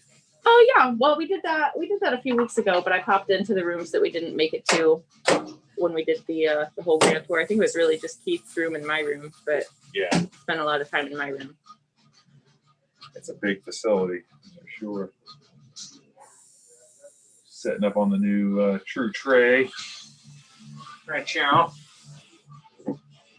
These things are awesome. Yeah, there you guys hear rinse cups. I don't think it's the rest of that. And we have them with caps and not caps as well.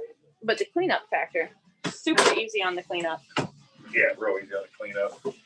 Real easy on the setup too. It's just literally like if you had the True Tray and some of these covers, you wouldn't have to really. You don't need caps, you know, with the cap ones. Get the cartridge holders. Really, just you don't need rinse cups, caps, none of that. Yep. It's easy disposal too. So. Nice and simple. The art of the tiny setup makes life so easy. Right. Well, you've been big on that too, trying to like simplify everything, but have it just as effective. I feel like even before you and I really got to know each other, I was just conscious of my ergonomics when I work. Yeah. You know, keeping it close to me, like when I paint. Yeah, definitely.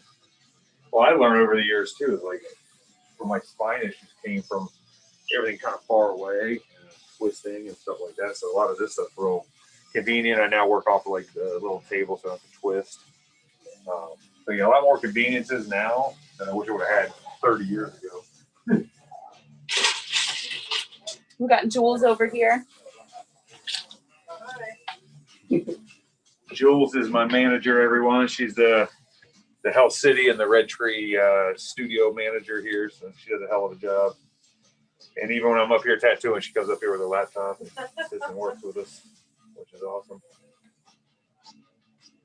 There. Caps out. Derb only uses giant ink caps, because why not? Yep, why not? And nice. I was just saying how much I love these biodegradable razors. Yeah. I really, really like them. Like biodegradable or not, I think that they are really, really nice. Savannah likes them too. Yeah. I like all the biodegradable stuff we've been doing, all the eco-friendly stuff. A lot of that came with a lot of the eco-friendly stuff we're carrying now. Actually came from I was working with somebody. It wasn't going to be my product, but I was helping them develop a disposable tattoo machine. Mm-hmm. So the disposable machine was pretty much the same amount of plastic as people were throwing away. But I did hear a lot of people be like, "Oh, great, adding more plastics into your trash." Part of my rebuttal was like, your studio, if you're concerned about recycling and throwing things away in your trash as a studio and as an artist, you can subscribe to different recycling programs and things like that. So if you are throwing things away, you feel bad about it, you can do that. Or you can switch over to like eco-friendly stuff. That is one of the things, literally, when I put that machine out for somebody else, I got so much feedback and so much concern about throwing more plastics away, which we all do every day. We throw petroleum ointments, plastics away, things like that. But I do try to listen to anybody, even if somebody's like critiquing or even giving like negative feedback or whatever. You have to listen to people, listen to the artists. And that's pretty much when I was like, all right, we need to expand True Tattoo Supply to have a large eco-friendly, supply and different items and stuff. So now we got different razors and caps and the bags and things like that. So hopefully you guys are noticing that. Hopefully you guys are working with more eco-friendly stuff nowadays. But that's where a lot of the eco-friendly stuff came from. Long story. And also, before the True Trace, why don't you show them that packaging? That's one of my favorite things to tell people is the innovations with some of the packaging. So with True Grips also, because I did want to do like less waste and everything like that, is we developed the first products that are dual use products in tattooing. So essentially when you take out like a True Grip as a packaging, it's also a little rinse cup that you can fill with water, put it on your station and work with it and stuff like that. So we got these coming out in a larger size as well. So these are the True rinse cups, and pretty much all of our True Grips have that. So they're all dual use products nowadays. It's going in the trash anyways, might as well use it twice. Right? Yeah. Exactly. Yeah. Yeah. That's, reduce, reuse, recycle. Yeah. We're reusing and reducing. Yep. And that's kind of where it came about when we started listening to the artists, listening to the voice of the artist. You got to cater to it and do the right thing, really. So that's why I was like, we need eco-friendly stuff.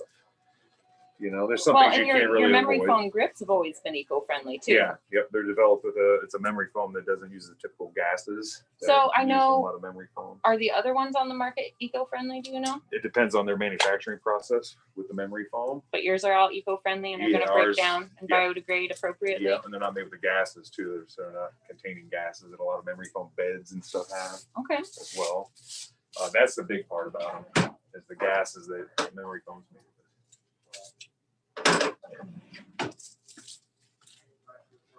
Sure. What expensive machine are you working with today?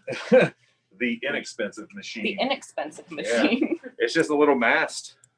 Just a mast machine that me and you actually got to. Yeah, I've been experimenting a lot with a lot of less expensive machines that have quality drives, and the masts are really nice. I'm impressed. I've been thinking about ordering one of their wireless pens, but I feel like they're still just a little big. I want everything to be smaller and in my hand. How many masts do you have right now?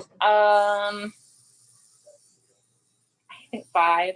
5? Yeah, but I've got 2 of my favorite one, and then I've gotten a couple other models just to see if they're the same. Yeah. But I really like them. They've got, depending on what one you order, they've got different stroke lengths and options. So, depending on, that's a variable, but it's almost like they all run. They just run and run. And I personally don't know anybody that works longer hours than I do. Yeah. When it keeps up with me, and I'm also a klutz. Do you know how often I just drop my machines on the ground? When I'm so they're durable. I think you've done it in front of me. Yeah, I'll show you something and drop it. Yeah. I mean, look at that! Look at this brand new thing I haven't even used yet. Still runs like a charm. It's true, Jules. You've seen it. Well, it's pretty awesome too that everybody's able to go wireless nowadays with the batteries and things like that. So pretty much just wrap the batteries, put them on the mast. Boom. Boom, boom. And let me tell you, 30 years ago, I would have made fun of this.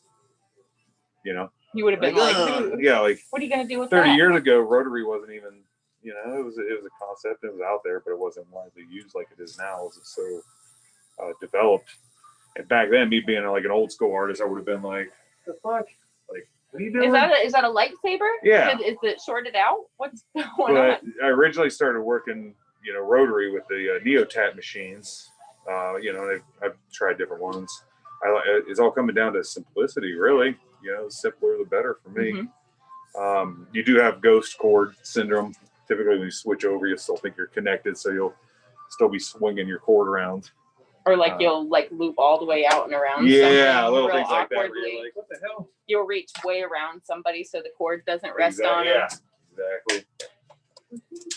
But yeah, I like how everything's just simplified, really. Mm-hmm. You know, Smaller is baller, Derb. Yeah. Smaller is baller. Exactly. I like that. Yeah.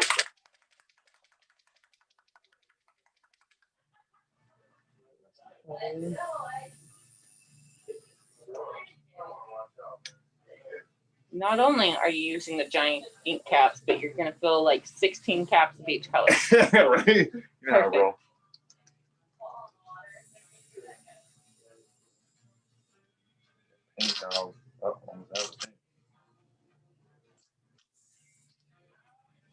So one thing I didn't realize until we were just talking recently was how much you've worked with color in the past. Yeah, I'm primarily a color artist. No, I meant making color. Oh, mixing like back pigment. In the day. Yeah. It's funny. Yeah, I used to make a lot of pigment back in the day, and it originally stems. I was going to get tattooed by Timothy Hoyer down at a live gallery when he was in Richmond back in the day. He was making ink and stuff, and that kind of sparked my curiosity. So Timothy gave me a lot of pointers and kind of talked to me about how to make pigment back then. I brought it back to stained skin. Back then we had like 10 blenders set up. We were just mixing different colors and letting them go overnight type stuff. And then using all the dispersions, you know. Let them go overnight, coming in with exploded blenders. Yeah, we've had that too. But a lot of when you're making a pigment, we let them soak literally in these buckets or in these tubs. And then we would chip off all the excess alcohol that would rise up above. And then that makes the paste. Then we'd have certain dispersion solutions from there. But yeah, I've got some nightmares too from making pigment back in the day. We'd come in, we had a blender explode one time with ink all over the warehouse. That was cool. And then one time, somebody told me that Don Hardy used to boil his pigments in these little baby jars, you know. So I was like, all right, sweet.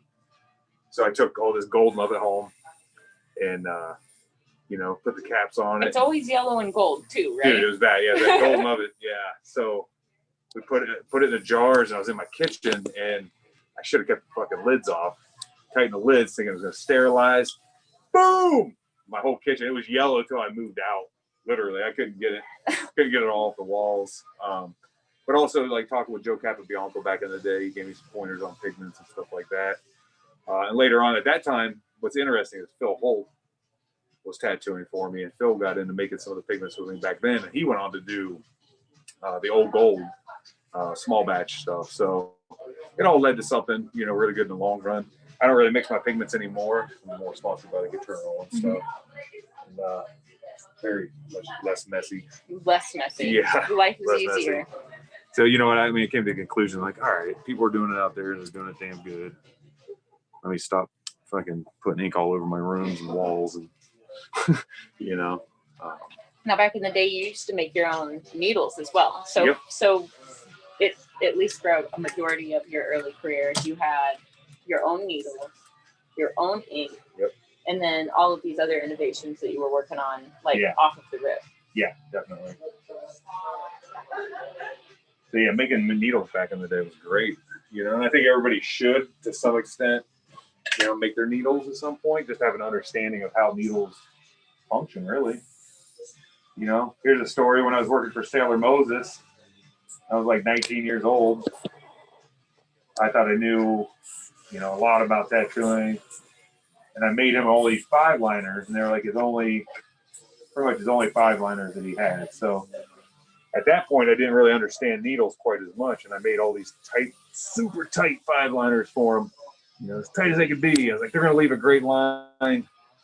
Probably made about 100 of them for him. and they were so tight that they were just punching holes, not carrying pigment into the skin. And he got so fucking pissed, flung the machine down at me, pissed. But later on, when he was done, he ended up pulling me aside for the night. He's kind of like a father figure too. And he's like, this is how needles work. And at that point, I was only 19 years old. So, yeah, he really kind of like broke it down, showed me how to make needles the proper way, the spacings and all that stuff. So yeah, then when I came back and opened up Stain Skin in 1994, I had that knowledge from, you know, from Moses teaching us. So, and then I made needles for a really long time, had everybody in my studio making needles. You know, and just like anything, you get so busy, and then you realize companies are doing it really, really exceptionally well. Mm-hmm. So I finally, you know, faded out of soldering my own needles and stuff. But I mean, I could pick it back up and do it today if I wanted, but it was just consuming. And to me, the acids, like the flux and the acids that you have to encounter doing that are no good. Not You know, necessarily they're not worth good it for you. You'd get done soldering needles, you'd be so like stuffy and kind of almost like sick feeling a little bit from inhaling that. Typically, that's why you want a fan and to get the fumes away. But still, there was a certain amount where it was like, this isn't fucking healthy, you know, to inhale all that stuff. So I'm sure other artists, you know, old school artists can attest to that as well. When do you think it got to the point where you trusted like manufactured needles and manufactured inks? Like when did that shift happen where it was like, this is equally as good as what I could make? Probably right around 2000. Okay. Right on there. So I opened my studio in 94. So for like 6 solid years, you know, we were soldering about every week right around there. How many needles do you think you'd make in a batch? Batch, I do 100 liners, 100 shaders type of thing. Mm-hmm. And that would get me through the week, you know, back then. How many different like configurations would you make for yourself? Usually I would do 3 liners, 5, 7, 11 liners. And then back then I was only like 7 and 9 mag. Mm-hmm. I didn't really go too much bigger than like 7 and 9 mags for a long time. It's I rare still that don't really. It's rare that I use bigger than a 9 mag. Yeah. I use the 15s. Yeah, I'm like Big, 9, smooth 15 nowadays for the most part. Some tighter stuff on, you know, sleeves. I'll bust out a 7 still. So go trusty 7. So how long ago did you guys start this project? What did we start? September? September? Yeah, September. He said he went to a bunch of other artists and they just weren't into it or couldn't. Blew me off completely. Yeah, just kind of blew them off and stuff. So It's meant to be. I like to do. Supposed to be Derb's project. Yeah, I like to do Japanese work. I like to do, you know, traditional American. I was calling it Durbanese earlier. Right? Yeah. I actually speak a little Japanese because I went to Ohio State for advanced beginner Japanese. So, Nihongo ga Skoshi wakarimasu. Everybody knows what that means. I understand a little bit of Japanese. You guys see what you down here today? Yep. All right.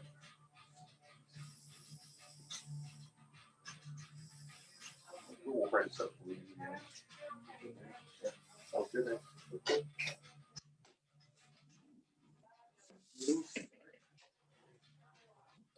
So we just had one of your favorite days of the year. The Star Wars Flash Day. Yeah. I don't know if you guys know much about Derb, but he's a Star Wars nerd through and through. Yeah, definitely a Star Wars nerd. But yeah, we had that was our second Star Wars Flash Day ever, actually.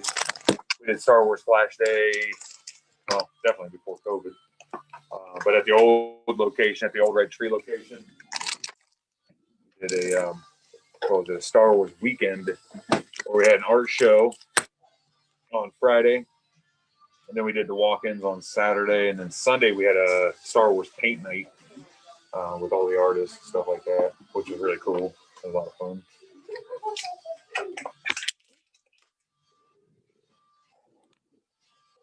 Of course, I'm working with all my own products. Good old trusty. I'm trying to find something I can use as a little kickstand to get You a know, better you can angle. put it on. I don't know if it'll expand, you know, on that stand or not.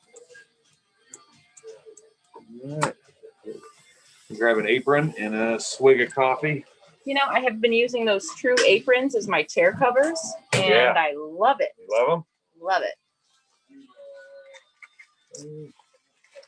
I think we might be able to get They're a lot this there. thicker.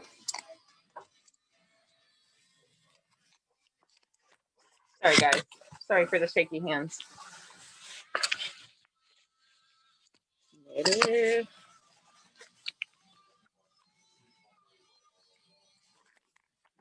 Yeah, there we go. Nice. Nice. That's doable.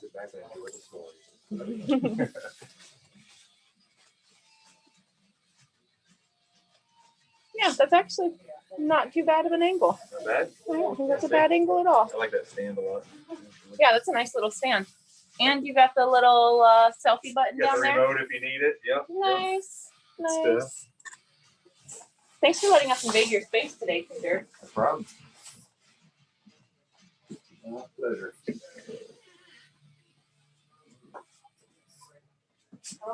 is one of your first pieces like this that I've gotten to see you do from start to finish. I didn't realize the way that like you just take element by element. Yeah. It's a really nice strategy to not overwhelm yourself with a large project. Right? Yeah. And this we decided, since we did a years in the background with black and gray, just knock out all the background first with a lot of heavy black, just like Japanese, and then a lot of just pure color, like in a foreground for the most part. And he sat really good too. I mean, every artist is going to test their, you get started on a big project, somebody that doesn't have a lot of tattoos, you wonder if they can sit through the whole thing. And a lot of that, I think, is just don't overwhelm the client, we work nice small sessions and get a lot done and have them come back and do more, These eco-friendly razors actually work. I'm telling you, I really like them. They do, they work great. Like they're, Not I a think sales it's pitch. nice or nicer than the ones I Nicer. was spending a lot more money on. Yeah, exactly.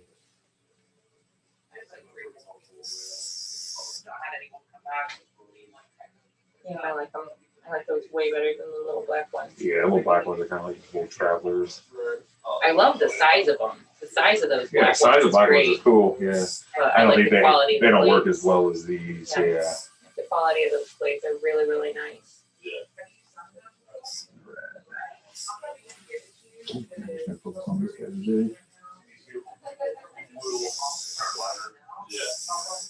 All right. Is the water gonna stay black and gray, or are you gonna bring in blue? Nope. Keep it all black Yeah, and all gray? the black and gray. It looks nice and beautiful. Same thing with like this Japanese back piece right here that I'm working on. Like that's all going to be like just all black and gray in the background. That kind of leaves you more color options too in the foreground, I think, all the time.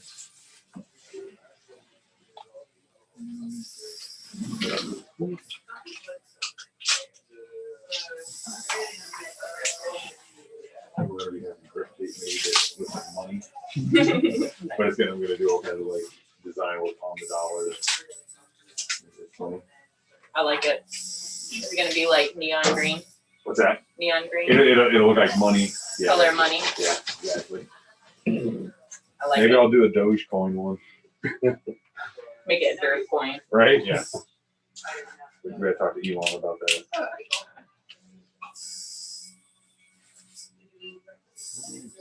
Dogecoin went up like crazy. Oh yeah.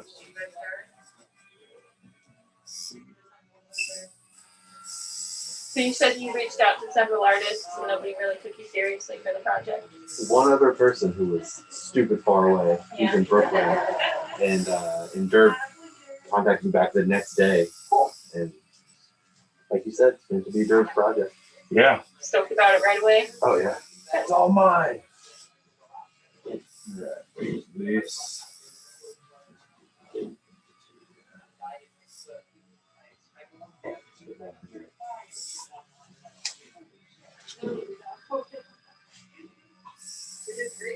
What other tattoos do you have?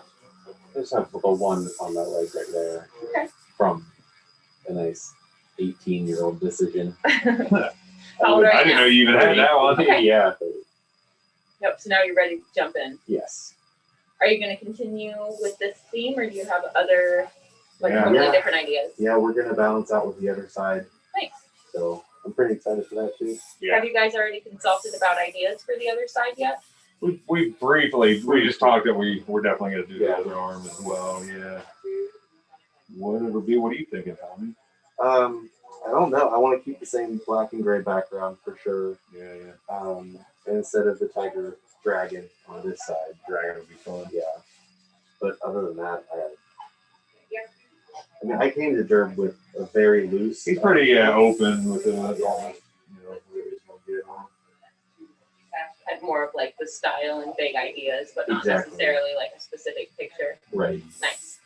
I feel like that's the nicest way to like, as an artist, that's the nicest way to approach consultations and new ideas with clients is if they have like a big ballpark idea or maybe elements they want to include. But Right. sometimes when they've got like a specific picture and they want all these elements that are like so specific, sometimes it doesn't give me the freedom to like, Yeah. Right. A little bit give artist you a one of a freedom. kind piece. Yeah. You know what I mean? And sometimes people just see something online, so they have that picture in their head and they want you to replicate that. Right. Where it's like, I mean, I can like challenge accepted, but like, Right. don't you want something that nobody else has? Right. You know, but An original and unique. Well, a lot of your stuff on, you just draw right on the skin. You know, that's what I see. I'm super impressed with the stuff that you do on just freehanding. And some of your like stencils are so fucking just out of control. I'm like, well, how do you know what the fuck you're doing there? well, you had one of those stencils the other day. I had on one the at Star Wars Day. Day. Yeah, he's got definitely a test of patience. I call them garbage stencils. God, yeah, it was definitely Like, garbage. you know what it looked like back in the day when we all had like before cable TV and you had like 3 channels and all other 27 channels were just static. Right? But like if you stared at it long enough, like your little child brain could imagine things. That's like what it is for me. I just slap that blob on there, let me daydream, and it'll happen. It'll happen. Something's gonna come out of this. Yeah, but it's impressive watching you work. Thank you. You know, one of the things is like knowing like Adam personally and knowing you personally and like as well as I've gotten to know you guys throughout the years, it gives me like this whole crazy set of expectations to live up to. It's like, oh, if they can do it, I can do it. Yeah, it's true. It's more of like an inspiration. Yeah, inspirational expectations Yeah. of myself. If they can do it, I can do it. So like I'll see like just the perfect crispy lines that you run that are also freehand 9 times out of 10. Yeah, true.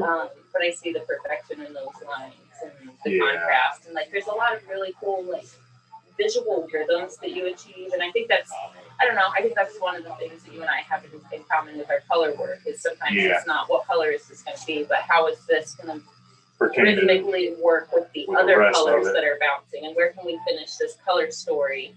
Yeah. You know what I mean? Where like definitely. But set subject matter away, it's got to be pleasing to the eye, and it's got to have visual rhythm and movement. And I think that's something that like that's what appeals. Color's tricky. Your work to me, where like Adam, his stuff is just such a warm and cool flip flop and transition, but also he's always got that perfect rhythm that just keeps your eye bouncing all over. Yeah, exactly. So like in addition to flow and actual composition, the color itself is a whole nother thing that makes your eye move. Yeah, definitely. And color is difficult because you got a lot more choices to make with color, you know, so it's gonna pop and not mud together, you know, good separation, color separation. Yeah, when you're shading, when you're talking black and gray, you've got a gradient scale to work with. But when you throw color in there, now you've got not only what color choice, but what temperature of this color. Exactly. Yep. And like, okay, this is gonna be blue, but what color blue? Is it gonna be a royal blue or a teal blue or you know, aquamarine, country blue? Oh, country blue. Good old country blue. Country blue. No, yeah. Bermuda blue. Yeah, to me, color has been the ultimate test when I look at things, especially with tattooing. Like, color's hard to do. It takes a lot more time. You know, I absolutely love black and gray as well. Me personally, I think color's a harder application to do. The thicker pigment, a lot more layers, a lot more time in the chair, a lot more pain on the client's part, you know. But here later in my career too, when I did his arm all black and gray, I was like, fuck, that was fun.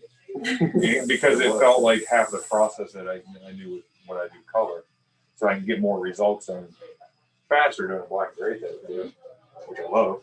You know, so doing a colored tattoo takes a lot. I'm sure every artist can attest to that. You know.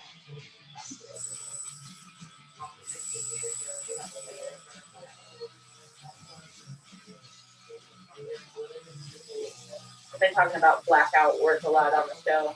And Yeah. how much I love it. You're getting ready to do some We got some blackout guinea pigs in projects, the right? building. Do we? Yep. Jules, Nick, and Tony all want to let me play on them.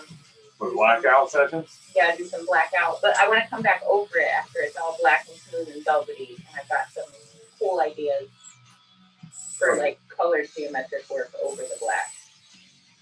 So I'm really excited. I was shocked that everybody replied to that message and was like, sign me up. Yeah, that's really cool. Yeah. And if they're in-house, you can see how they Exactly. feel. I can see how long things take to Yeah, feel. analyze the See like process. what different needle groupings they're going to do with the same technique, and like I'll be able to utilize you guys. I keep looking over at Jules in the corner, sitting silently. She's one of the guinea pigs. She's like twirling her hair, like, what did I do? What am I getting myself Yeah, into? I'm excited. I'm excited. It's one of those things that I thought was only possible with laser. So like, What are you blacking out on? You? That. Oh, you can black that whole thing yeah, out? there's no way to cover that with something other than black. Yeah, true. I'm excited though. I mean, my collection is such that I don't have an area that I could black out appropriately without just like, no, I love my work too much, and it's been such a like physical challenge to acquire it that I don't see myself blacking out any of my collection, but I love it so much. Yeah. Yeah.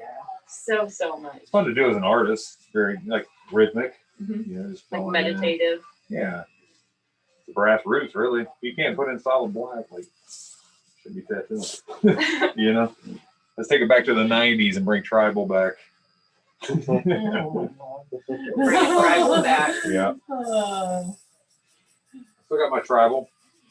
Who's got tribal out there? That's the question. Who's got a Tasmanian devil out there? Oh my I mean, lord. that's So that's like right around that tribal era. I think I just did my first Tasmanian devil that wasn't like a cover up or fix up No a few way. months ago. Yeah. Yep. Let me tell you, in the 90s, like That was the early thing. 90s, almost every phone call at a tattoo studio was somebody wanting a Taz. Fireman Taz, a tornado Taz, this Dr. Taz, everything. So he was kind of a plague. I kind of miss him though. So What somebody was wants it a about Taz, come my way. What was it about Taz? It was like I don't Taz know. and Tweety Birds. Like Yeah, guys yeah. got Taz tattoos, women It's got just that Tweety era. Birds or Betty Boop. Yeah, but That Were era. those the only options? oh my god. Those were, and that's where people follow others. You know, like people are followers. So they would see somebody having it. I want that, and then it just kind of snowballs into like, I want that, but I want it the fireman. You know, next thing you know, fucking Taz is here. Taz is dominant. Taz or Betty Boop, my first tattoo Tribal was a dolphin. Tribal, A there's dolphin. tribal. You had a dog. Do you still have it? Oh yeah, it's gross. It's gross. That's not that bad. I mean, it doesn't so much look like a dolphin. But that's not horrible. Not horrible. It could be. It could be worse. So funny. The worst. I was on my way home from school and Had just to stopped stop and on do it. in. I hid it from everybody for the longest time because I was underage. I snuck in there. My and- first tattoo was itty bitty, but it was probably like 8 or 9 months of researching before I like pulled the trigger and did it. Yeah, no, he did not ask me for ID. I had my school uniform in my bag. I got changed at the end of school and ran out. And How old were you? 17. 17. The girl that did my first tattoo is just a little tiny daisy on my hip, but like I like her and I like her work so much that like that's who I went to get the color side of my noggin done. Yeah. So we got to do something that's a little bit more her style on me. Yeah. 15 years later, but Yeah, 15 years later. But you got to do it. hey, I'm back. Yeah, remember me? And looking at it now, though, like it's changed so much. When I got that tattoo when I was 17, It was like 1998. And I was sat on like a fold-out chair in this dingy studio. Yeah, They're right. still there, and now Smoking you like, cigs. yeah, he was smoking in there. Was he? Yeah. When I first started, the first shop I ever tattooed in, yeah, we smoked in there. Oh man. Like And then- dummies. but now you walk into like this kind of studio, and it's like, holy moly, Yeah. and this is. I don't think insane. there's anybody that even tattoos for us smoke cigarettes. We may have like one artist. Blake, Blake, is that Nick. it? Blake and Nick. And Nick, yeah, Nick. But most Yeah. of us don't even smoke cigarettes or Yeah. anything, yeah. A lot of weed. Lots of weed. Exactly. Well,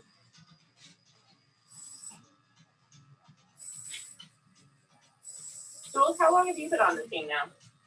When did you start with Crew 2? 2018, 3 years. yeah, 3 years 3 now. years. I did my first Hell City in Columbus. It's crazy. It seems like you've just been 2018. part of the team forever. I know. Right? Yeah. I know. You guys are my family. Tattooing is like a family. For real. I couldn't imagine life without any of you in it. Oh, Jules. Aw, Well, I don't think we Likewise. could imagine our lives without you. right? Oh. Likewise. That's what's nice about this crew. It's very, very family vibe. Yes. And everybody Absolutely. like participates in everything we do. I've had crews in the past that just like, Pulling teeth to get. yeah, they They didn't want even to have do. fun together. Yeah, Pulling they, teeth to even have fun together. yeah, Yeah. they want to this do isn't even work. You want to conventions. come hang out? No. Just a job. You don't want to hang? No. Oh. Oh, you want to go home, Okay. You don't want to explore right? nature? Oh. So it's nice to have a crew that participates in, our paint nights and flash days and things like that. And that's why I love this crew. Out of all the crews I've had all these years, this crew is definitely by far the most like active with what we do here. I love the difference of experience in our crew because we've got like Marty, who's been tattooing longer than anybody in Exactly. existence. Yeah. And then we've got like freaking nature Dante, who's been tattooing for like 4 years. Yeah, He's yeah. already like killing it. Yep. He hears us talking about him over there. You guys can't see him on Super camera, but talented. he's like 10 feet that way. He's like, huh? Marty's Yeah, been talking about- tattooing longer than any of us have been here. Honestly. Yeah, everybody knows. Everybody should know who Marty Holcomb is. I was just You saying don't earlier as I was kind of walking around, one of the things that I like about working with Marty late at night is once he gets to talking and telling stories, I get to hear all that tattoo history firsthand. Yeah. I'm not You get to hearing hear it all the- retold. It's The stories when Lyle Tuttle came to visit him. And Lyle Tuttle ended up like naked within 5 minutes of walking his door, just staying in the living room, showed his bodysuit. Just really good stories. A lot of good Stony St. Clair stories and stuff from back in the day. Because Marty apprenticed under Stony. So he just funny ass stories about the shop and how Stony was and things like that. So it's nice to hear from Marty too, because he's truly a part of tattoo history. The living wizard. I love him. I saw him for the first time in like 14 months the other day. and I'd forgotten his voice. I was like, it's so good to see Yeah, you. his voice is like soothing, Yes. If Marty could just like narrate. Yes. right? He's like David Attenborough. Yeah, He's like he'd the be dude. He's like the he'd be David that- Attenborough of the tattoo Fall world. asleep to his voice every night. Listen, the Hell City DVD. When you watch the Hell City documentary film, Yeah. it's Marty's voice as it opens, and it's so like, oh, Yeah. everything's good, Yeah, Marty's voice is extraordinary. So it's one of the kind. I love the way Marty never ever gets worked up either. He is just the most He's just go chill. with the flow Yeah. kind of energy. Yeah. He's a treasure. I say it all the time, but he's definitely a treasure. I think Yeah. all of us. We're all very fortunate to be working with him. Yes. For sure, having a part of the team. Now, how long have you known Marty, Derb? I've known Marty. I mean, we've known each other a long time. How many years? Geez. Probably 25 years that we've known each other. Crazy. He started with me working here about 5 years ago, right around there. And it all came out of Marty works. Me and him were talking. I was wanting to get tattooed by Marty, so we've been emailing each other for months, just trying to schedule a date and find a time to tattoo. And then when we were getting ready to set the appointment, he sent me an email. And he's like, "Derb, this is one of the darkest days of my, tattoo life. My landlords just both passed and the daughter owns the building, but she doesn't want to renew it for a tattoo studio. She want to do like a car wash or something like that. And at that time, you know, I had Spade had some artists that were getting ready to move on, and you know, I was just like, man, just come work for us. We'll take care of you. And I think at this point in Marty's career, he should just be focusing on tattooing and making art. Like running business is a whole nother stress. And rather than him trying to put together like another shop and do all this stuff, I just like, come work for us, man. Like it's simple, it's easy. There's no hours. Like just do your thing, and that's what I believe he needed at that point, just to be able to just focus on his tattooing, not be stressed out in a moment when he got bad news. And I'll tell you what, it's one of the best moves that I think we both made. We love him. I think it brought him around like a bigger, you know, youthful tattoo crew, and he's just, tattoos the kids. Yeah, seriously, he still tattoos like every night, freehands everything, and it's just badass. Like even his drawings on the skin, I'm like, it's kind of elegant almost, if that makes sense. Like He comes in at about 7 o'clock every night, and usually it's like I don't want to say it's a race between him and I, which one's gonna lock up, but it's anywhere from 11 to 3 or 4 in the morning that he's here. Yeah. He works until the project's done. Yeah. And like, you know, I don't think he has a lot of nights where like the sun's coming up when he leaves, but I don't think that's uncommon for him. No. He's in. Also, working around Marty makes me feel okay about being a night owl. Like, I'm just not creative in the mornings. Like, I can talk, I can do business things, I can answer emails early in the day. But if you ask me to do something creative before like 1 or 2, it's just not going to happen. It's just going to be like a block. A lot of artists are like that. They burn that midnight oil. Yeah, those evening hours are the most creative, and like I just. And productive. They're the most creative and productive hours. And Marty makes me feel like that's totally fine. And if that's where I'm comfortable working, that's when I should work. If that's when I do my best work, that's when I should do my best work. I shouldn't force it. I shouldn't try to retrain myself. I should just. That's when it flows. That's when it happens gracefully and effortlessly. So that's when I should just do it. Yeah. I think tattooing late too. A lot of people do tattoo late. You know, cater to clients that get out of work. Mm-hmm. You know, or just working conventions over the years. You're used to working kind of late. You know, conventions usually close at like 11. Then you'll tattoo till 2 or go back to your room and tattoo all night, you know. Nobody tattoos at their rooms in conventions. That doesn't happen. No, never. I've never done that. No. Right, John Flew? We've never done that. Me and you. But no, it's an honor having Marty with here, for real. He's the pretty much the godfather of tattooing in Columbus. And Marty learned from Stony St. Clair. So he's like as close to the source as it gets. Yeah, exactly. True history, exactly. That's where my lineage kind of comes with Stony too. Is that Stony taught Marty, Marty taught Tim, and then I apprenticed under Marty's apprentice, essentially, way back then. Which is an honor. But yeah, listening to Marty's stories about Stony are classic. Really funny. I love just hearing Marty talk about how tattooing has evolved. Back in the 80s, Marty used to get teased and made fun of because he wore gloves. Yeah. I remember saying that, yeah. Like before it was even required to wear gloves. Where it's day one stuff to us now. Like, but there was a point where artists were like, I can't work in gloves. Right. You know, I can't feel the skin in gloves. Oh, you'd always have the marks too. You'd see where the tattooers like ripping over their own hands, just whip shading and shit, and get this little, you know, get your tattoo mark in there, rite of passage. Which nowadays I guess makes my skin crawl. Yeah. One communal bucket in the middle of the room that Little everybody bucket rinses sponge. from with just a sponge. Maybe we need to bring that back.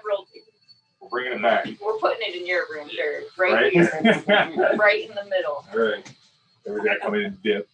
Oh my. Leave. We share the back team bucket around here. Yeah, right. We share the back team bucket. Interesting how tattooing's changed, you know. They used to be such a hardcore thing, and it still is. It's still very hardcore. It's still very brutal, but like, it's become so much more sophisticated. And Well, just like, community as a whole, we're so much more aware. yeah. But it's like you said too, like the vaccine, things like that, like things that weren't really being used back then have made the. I mean, you love vaccine, right? Oh god, yeah. Yeah. They can give them a little bit of vaccine. Appreciate it. So I kind of work with vaccine like the whole time I'm working. I'll dip, I'll clean the tattoo. I've never had any like adverse reactions like some of the numbing agents can do, or you'll notice how like a pre-numbing kind of changes the texture of the skin a little bit, you know.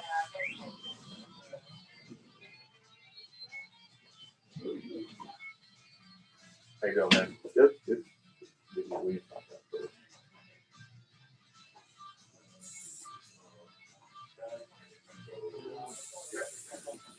back and hear what we said.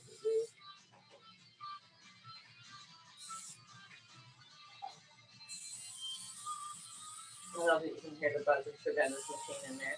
Yeah, I got one coil running. I usually outline. I'll still outline with coil machines. But I do all my color nowadays with rotary machines.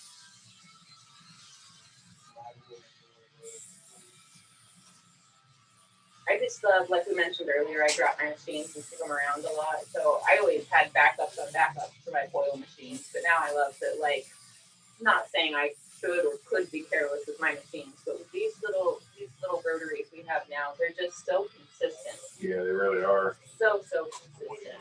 And, you know, once your hand gets used to the way it fits like a jackhammer, you can like adapt to handle the skin more delicately. Yeah, it's like a quicker hand movement overall. That's one thing, yeah, when you're adjusting the rotary, you're like, oh shit, I gotta move. I'm gonna turn this dude to hamburgers. Yep. Quick. I run my machines incredibly slow. I saturate very fast with a very slow running machine. Yeah. I'm running this one at 7 right here. Yep, I'm usually in that ballpark. Maybe just a little bit lower than that, but in that ballpark.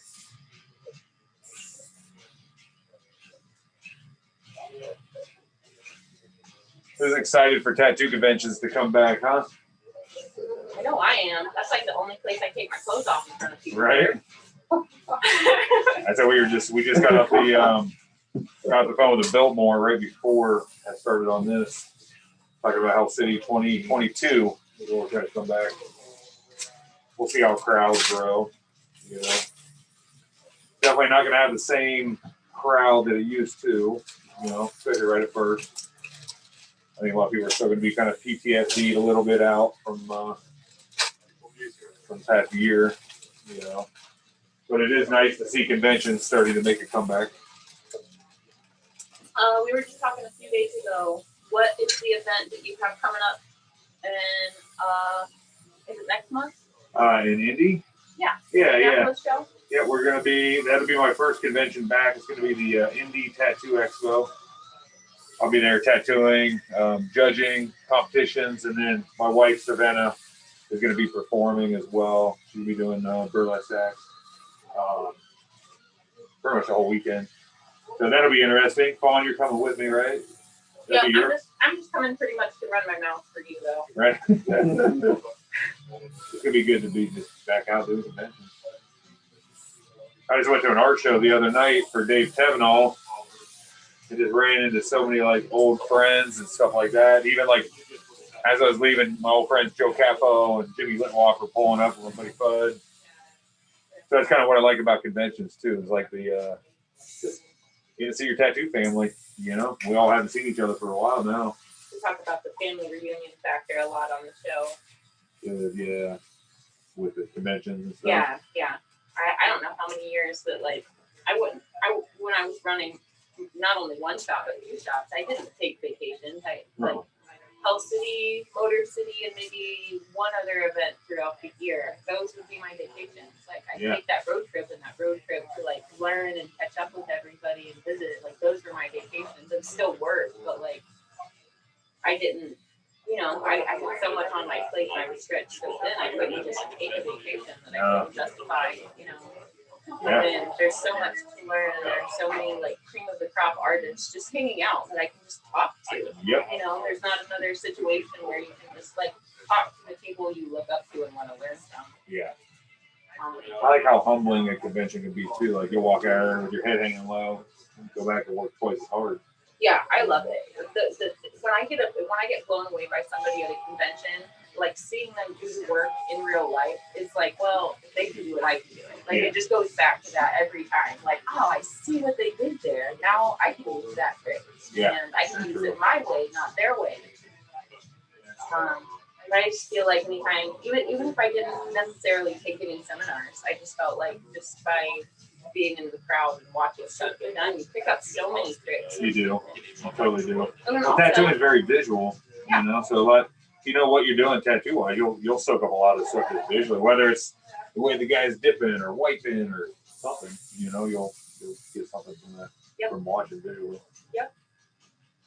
I think it's kind of funny. It's always been kind of like a fun little social experiment. Like I walk around the show by myself versus when I walk around the show with you to see to see how people carry themselves and how they behave. Like when they don't. Yeah. There's always a difference. Yeah. Like it's just that social experiment, though. Like, are you going to be on your best behavior when nobody's watching? Yeah, true. And it's just funny to like walk around the show on a Friday and then walk around Sunday, like with you, helping you, or holding a clipboard or carrying power strips or whatever. So you'd be like, see the same exact person, but like, oh, you're being a douchebag.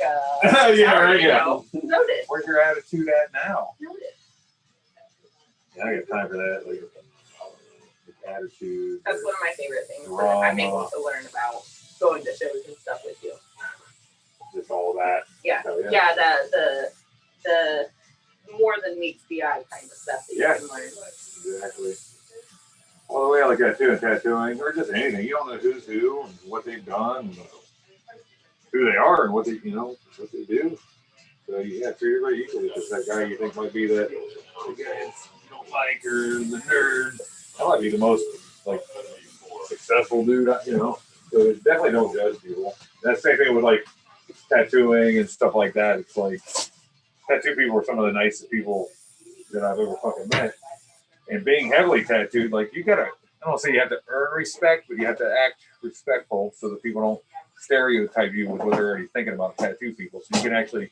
It's almost like you're obligated to be twice as polite. Yeah, you're you can change somebody's. To hold the door. I always felt like it's like my duty to like represent tattooing well, not just like through my tattoos, but how I carry myself being a heavily tattooed guy as my face. Knowing that people aren't always exposed to that, you know. We see it every day, but a lot of people don't. So yeah, I've always felt like I have to represent tattooing the right way outside of my tattoo chair.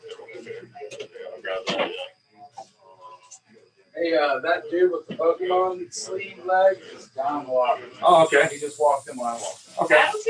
Well, he wants me. I'm going to do the rest of his Pokemon leg sleeve. Oh, you guys gonna have a I gotta get a photo of his leg really quick so I can draw on the area that it ties together. We just had Adam on the show a few weeks ago. We're talking about Adam Rogers. Yep. He's down the water. I didn't know if he was tattooing him or what, so I just saw him hang out a lot. Just consultation, yeah. I'll come up here in a little bit. I want to get to a certain point on this before I take a break. I just told him to stop in sometime today. So. I'm ready to do more Pokemon. He's so stoked about his ideas. Yeah, they're cool. So yeah, doing the Pokemon with the traditional Japanese. He's a really rad guy too. The more I get to know him, the cooler he is. Yeah, but it's usually the way it goes though. The more you get to know somebody, the cooler they are. Yeah. I don't want to tattoo people too. I kind of look at their personalities and how, you know, how serious they are and kind of how they carry themselves. Because you get stuck with somebody that you're not vibing with for 20-some hours. Yeah. You know, that's where. You know, I think it's nice like that we all do custom enough work that it seems like the people that seek us out and find us are pretty similar to us and we get along pretty well. Yeah, that's true. If you're visually attracted to the same thing, somehow there's more in common than just what you're visually attracted to. Very true. Yep. Ben Wright just walked in. Ben Wright, everybody. One of our artists over here at Red Tree. What's up? One of our traditional tattoo artists. Tattoo collecting podcast. Oh, okay, right on. I'm getting ready to go golfing, so. Yeah, he's an avid frisbee golfer. Yeah. And we play Call of Duty all the time, so if anybody wants to do Call of Duty with us, let me know. Hit me up. for the gamer tag. You doing that tonight? Yes, I plan on playing tonight. Cool. I didn't get over jiu-jitsu till way late last night, so we just had too much other stuff to do. Had to Me try and to, Colin jumped on there for a hot second, but we were playing with people that were like professionals apparently because we were just we get work. Really. Or somebody's got that PC setting on, man. and then That's another problem. Like whoever's the captain of the, whoever's gonna turn all that off. I had it turned off. Did you? Just people, probably like 10-year-old kids. All hopped up on Red Bull, Mountain Dew. Exactly. Kids hopped up on Red Bull now too. See, maybe that's the key. You got to get hopped up on Red Bull. I can't drink that. Hell no. You're like, not me.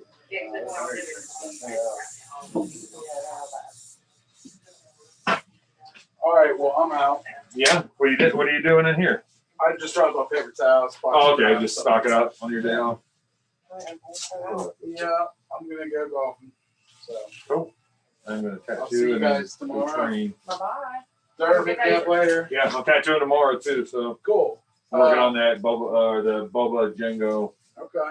fat piece up there. You're training tonight? Training tonight, but I'll probably be home around I'll probably be online at like 10:30 of it. Cool. Cool. Sounds like a plan, dude. All right, brothers. All right, bro. Have a good one, man. See you, bud.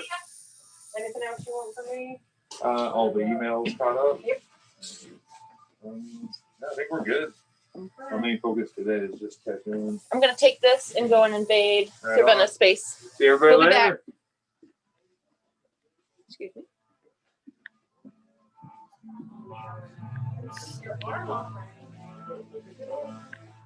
We've literally got like 5 minutes. Oh, don't rush. You're good. I'm gonna run it now. Look at this tear down.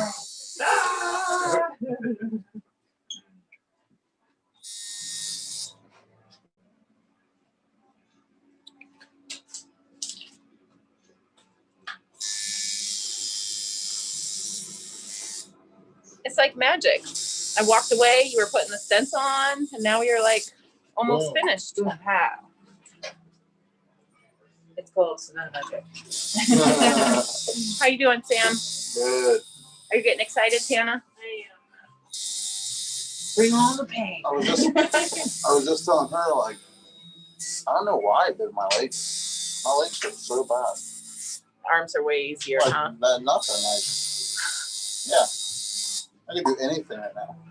Okay, well, the area you just got tattooed. Once you like get this, higher up I on your can legs, feel it won't be so Really? bad. Yeah, me getting this part of my arm, I was like jumping. Yeah. But you've got great skin. Like, honestly, this is going so fucking easy. Like, you've got so great. You see why I call him the Mexican Yeah. affectionately? He has seriously good. Because sometimes when you tattoo this area, it's just the skin is just so soft and it's just horrible and it just won't go in nice. It's just like bam, it's in. Like, it's great. It's made it very easy on me. Because when you said you wanted it here, I was like, okay, ready for it to be fucking terrible and like not having a good time. But actually, I'm having a great time. Your skin is perfect. Good. I'm glad I gave you good skin. And fucking right. Now, if you have terrible skin, women actually have really good skin half the time. Because it's nice and smooth, it's just different texture. Sometimes involves a bit more stretching because it's nice and smooth, but I've never had a girl where I've been like, oh, this is like terrible skin. I've had someone bleed on me like a motherfucker, not you. Like she was, is it bulimic? Is that what you call it? Bulimic? I think that's where you like vomit all the time. Yeah. Yeah. So, Hypoglycemic? something like that. Yeah. Don't point after me. I'm horrible with English.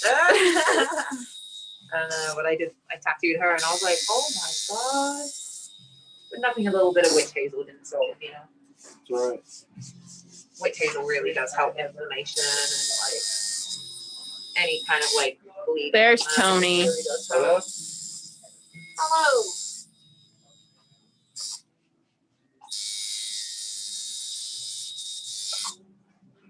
This is where the tattoo pops, where you start putting the white lines in. I love it.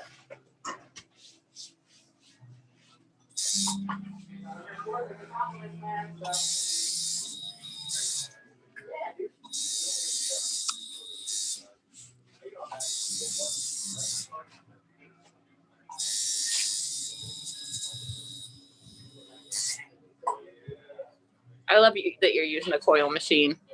Thank you. I still have yours there. Oh no, it's fine. Experiment with it. Play with it. That'll be a good transitional. Well, my friend's coming on Wednesday. So I'm going to use on her. Excellent. I'm just so nervous. She's gonna try out one of my Welker rotaries, Sam. Oh yeah. Mm-hmm. Trying to go to rotary. My wrist's already really hurting, but I think I'll forever mine with a coil. But it would be nice to do like white highlights and shading with a rotary. Have you guys seen Josh Bauer's little hanging overhang like hook thing that he has for your cords? Kind of takes some of that pressure off your hand in the back. Oh yeah, what is that called? Ben has one. Hijack. It's called a Yeah, hijack. What's that? Yeah, I actually have an extra one if you guys want me to send it down. Oh, wow. Yeah, definitely. I just feel like it wouldn't go to waste. No. Yeah, it's pretty compact. I think he just got it patented recently.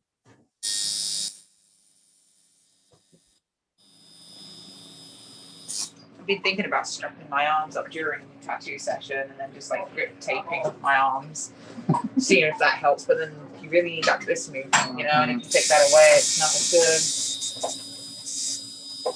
Oh, there he furrowed his brow. Huh? You inflicted some pain. He furrowed his brow. You are doing a tattoo.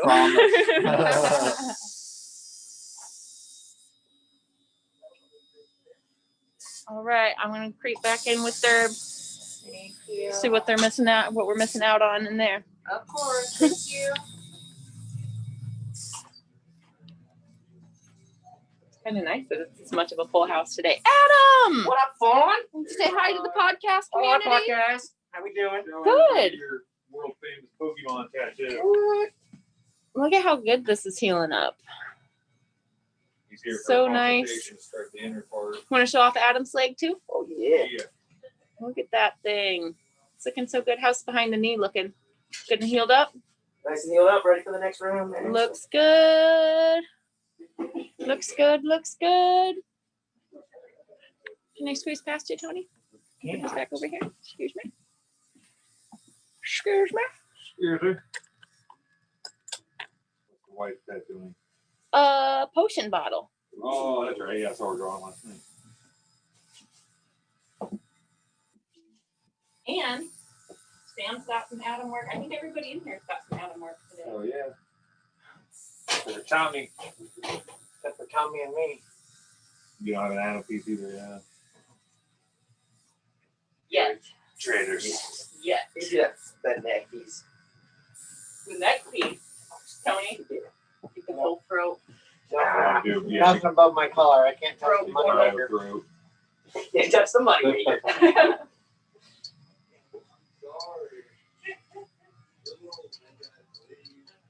This one here's an epic project.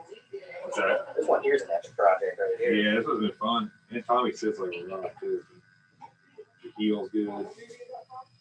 Tommy here's a helicopter medic. He does high speed runs in a helicopter to save people. He's like, you wouldn't believe how fast those things would tear.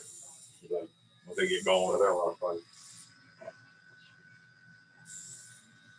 I'm afraid of heights and speed, so I don't know. Like, that wouldn't work for me. I'm gonna have my own aircraft one day. What are you gonna name it? I feel like you're more of a boat person. I feel like you would be like more of an SS, type. Get a boat, travel the sea. I can see myself living on a houseboat. For Yeah. Sure. I'm not a non-boat person, but I feel like the feeling of flying, the feeling of like actually flying my own with a helicopter or plane, it's got to be like the most freeing. Is that your last life as Amelia Earhart or something coming through? Right. No, just like Didn't I they like just going find fast. Amelia Earhart's crash? She's got to be somewhere in the Pacific, right? No, I think just recently they found her. Yeah, it's all floating in the water, yeah. See, I I like can't going imagine fast. being a I like helicopter pilot. adrenaline. Like being a helicopter pilot probably can't be free because you got to concentrate so much and there's so much going on. The guy couldn't even write the CBD or Columbus Police Department. Wait, what happened? The guy was the Columbus Police helicopter wrote Columbus Police Department like in the sky, and they got in so much trouble for it. Like, Oh, really? using Really? taxpayers' dollars to, Yeah. I thought it was kind You're of up there funny. writing shit in the sky? Should be saving us. I wonder if that's Toby's client. He used to work on one of the guys Yeah. that drove the police helicopter. He would send me like videos and photos of him like checking on our facility here. He came in one day. He came in one day, and it was one of the nights where I had worked until like before I moved down to Columbus. It was one of the nights that I had worked till like 4:30 or 5. So I just went out in my van, caught some Z's, and came back in at like 11. And he's like, I noticed your van was outside all night. Is everything okay? The hell? No, it made me feel good because like I don't mind you paying attention when you're just like looking out. But it was just funny. Like he's like, I noticed your van was here all night. Yes, I was snoozing out there. Yes, He I was sent doing me, stuff in my van. Don't you worry. They got the infrared bed. They're like watching you in the van. Well, our lot's so secure that like Yeah. He sent me a photo of a white car that was like out front, but like down the street. He's like, you know who this car is? It's parked in the street. I'm like, no, dude. So then like a couple minutes later, he's like, I shot my lights on him. I think it was a dude with a hooker. Oh, you should let him be. I saw you later. Should have let him alone, geez. Not cool. Not cool, yeah. Reminder, do not take a hooker to my tattoo shop where the cops will shine a light on you. You will be C-blocked by the CPD. So Fawn, you started that project where you had the tree with the earth in the center of the tree. Yeah. And the Yeah. forest, kind of like that Avatar Last Airbender. Have you worked on that since? Or I just recently posted it. I might have only shared it to my timeline or I have the whatever. tree by that. But I just worked on him like 2 weeks ago, maybe. So he comes over from Dayton. So I think I had a reschedule and he had a reschedule. So we accidentally had a gap in our appointments. But I think we're going to be back to monthly seeing each other. No, I'm excited to see that one come together. But yeah, he's a super cool kid. And it's brutal to cover a lot of ground on the back the way that I do on him. But he fits so good. And like, you know, being that I have my back done and I had some brutal sessions, I can like read the body language and be like, oh, you're ready for a break, even though you're not telling me you're ready for a break. Let's take a break. Is that the little jiu-jitsu kid? Yeah. Okay, Yeah, that's the one. Chris. Yeah, he sits really good. Yep. Yeah, we're really stoked about that project because I've got a few Yggdrasil projects that I'm working on, but that one gave me a little bit of freedom to kind of interpret it my way. So there's like where the Earth is right in the middle, there's actually going to be a galaxy with like all the planets, and then that'll fade back out into the Did you ever watch Avatar The Last Airbender? The movie or No, the show? the show. I haven't seen the show. There's a forest where there's a big tree in the center of the forest, and that's the source of like all life on the planet and stuff. So when I saw that, I kind of thought, Well, and that's then all what the rivers. The tree of Yggdrasil is basically like the intergalactic tree of how like the tree of life for the whole universe, basically. Okay. So I'm excited. similar idea. I'm excited. I'm sure they got it. They use a bunch of old mythology and stuff. Yeah, in but that show. I love stuff like that like through the subject matter it shows duality. So like where I've got the realm of ice, I then have the realm of fire. Where I've got like the land of giants, and I've got the land of earth.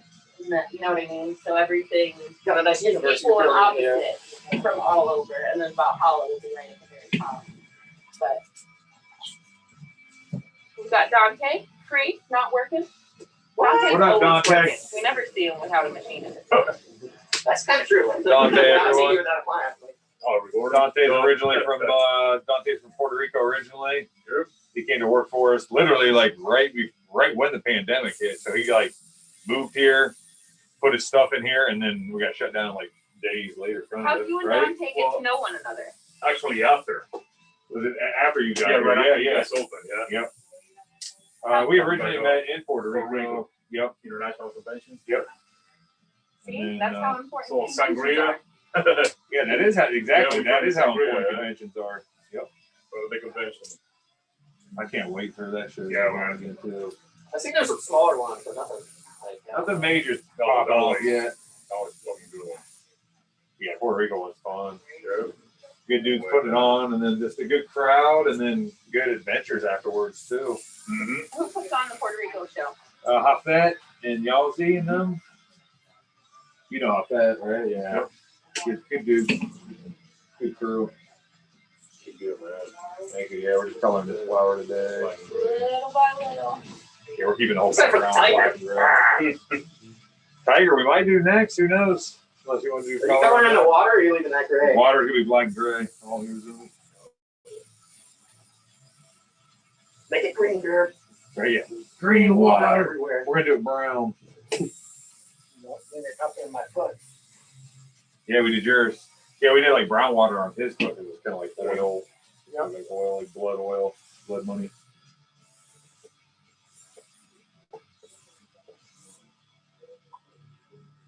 What are you working on, Dante? I just finished for like 3.5 hours. Okay. With him. He didn't cancel, so he had like double shift. What's they call it? He's a nurse, so he took like I don't know how many hours, man, but he's up since 2 p.m. yesterday. And he showed up, so I didn't mind. I was like, dude, that's fine, man. Like, yeah. Bus one. At least we have we'll lay down the scan. I mean, what I needed. The base. You're all done for the day? Yeah. I was like, dude, you gotta sleep, man. Yeah, right, yeah. And you do. Part of being a tattooer, you gotta take care of your client. You know, do what's right for them. watch stuff. Nah, get him on the tip. Shit. Yeah. Piss Just their feed your pants. client shots. Don't let them sleep for days. You know. Oh, we saw how far we got. We'll go around. Yeah. Savannah was showing off the TikTok she made. Whoa. Social distancing, bro. Here's how far we got with that one. So one more session, we do the contrast correction and highlights. Dante doesn't know. A lot of really nice black and gray, kind of macabre style, a little evil. Love it. Somebody scared the shit out of him as a kid. That's all I'm gonna say. Yeah, I got issues. He's got some- Alright, there's your lead down there. So glad we got green soap back in here. Like it I've been using smell, Castile soap, but I love green soap too. Mm-hmm. I'm all about green soap. What do they add to it? You know, Feel like a menthol or? Actually, it's kind of the opposite of that. It just smells like weird, cheap tattoo shops. soap. we talked about doing a tattooer's cologne. And it smells like green soap, you know. Essential The oil, smell of money. but That's it's what you just can call it. that. Smell of money. Smell of money. Throw a dirt coin on it. Right? We coined that. Dirt coins are the next There's cryptocurrency. my well, that is gonna be true coins. Dirt coins. True coins. True coins. Like, true True coins. coins, yeah. We gotta true everything, man. Can't find it. Everybody in the podcast today. They're all It's working out. I know we got a little crew back there. Look at that. We got Jess to show off her tattoos earlier. I forget how many tattoos Jess has. Yeah. See, it's like, Did you get that Rancor yesterday? Yeah. Hell yeah. That's a good one right there. Yes. yeah, the Star Wars day was so much Who did that Star one? Wars have a blast. Brandon. Nice. Oh, Like, that is fresh as hell right there. Yeah, man. Nice one. all the blues, all the oranges. Have we seen Brandon since Star Wars Day? It was too much for him, wasn't it? Yeah, he's still Too many recovering. people. I'm out. Did you do any Star Wars tattoos? Or? I did the 3. same for the same piece. Yeah, pretty much everybody at least did one. I did 4. Everybody gets 4. Bonnie did like 3. Fawn got started a little Just like later. Wolf. She's still knocking it out. Fawn doesn't work early. Well, I had Right? an appointment with my massage therapist, but her schedule was so far out. She had to reschedule our last one. It's like, man, I'm not going a whole month without getting rubbed on. Like I moved it in earlier, so it's like I just gotta go. It's just kind of like massaging day or what? I went to a girl up in Marion. Her name's Samantha McCurdy. Well, that's massaging. Are y'all done? She's super good. She's also a client of mine, so she's So you like. take extra care of Are you. y'all done?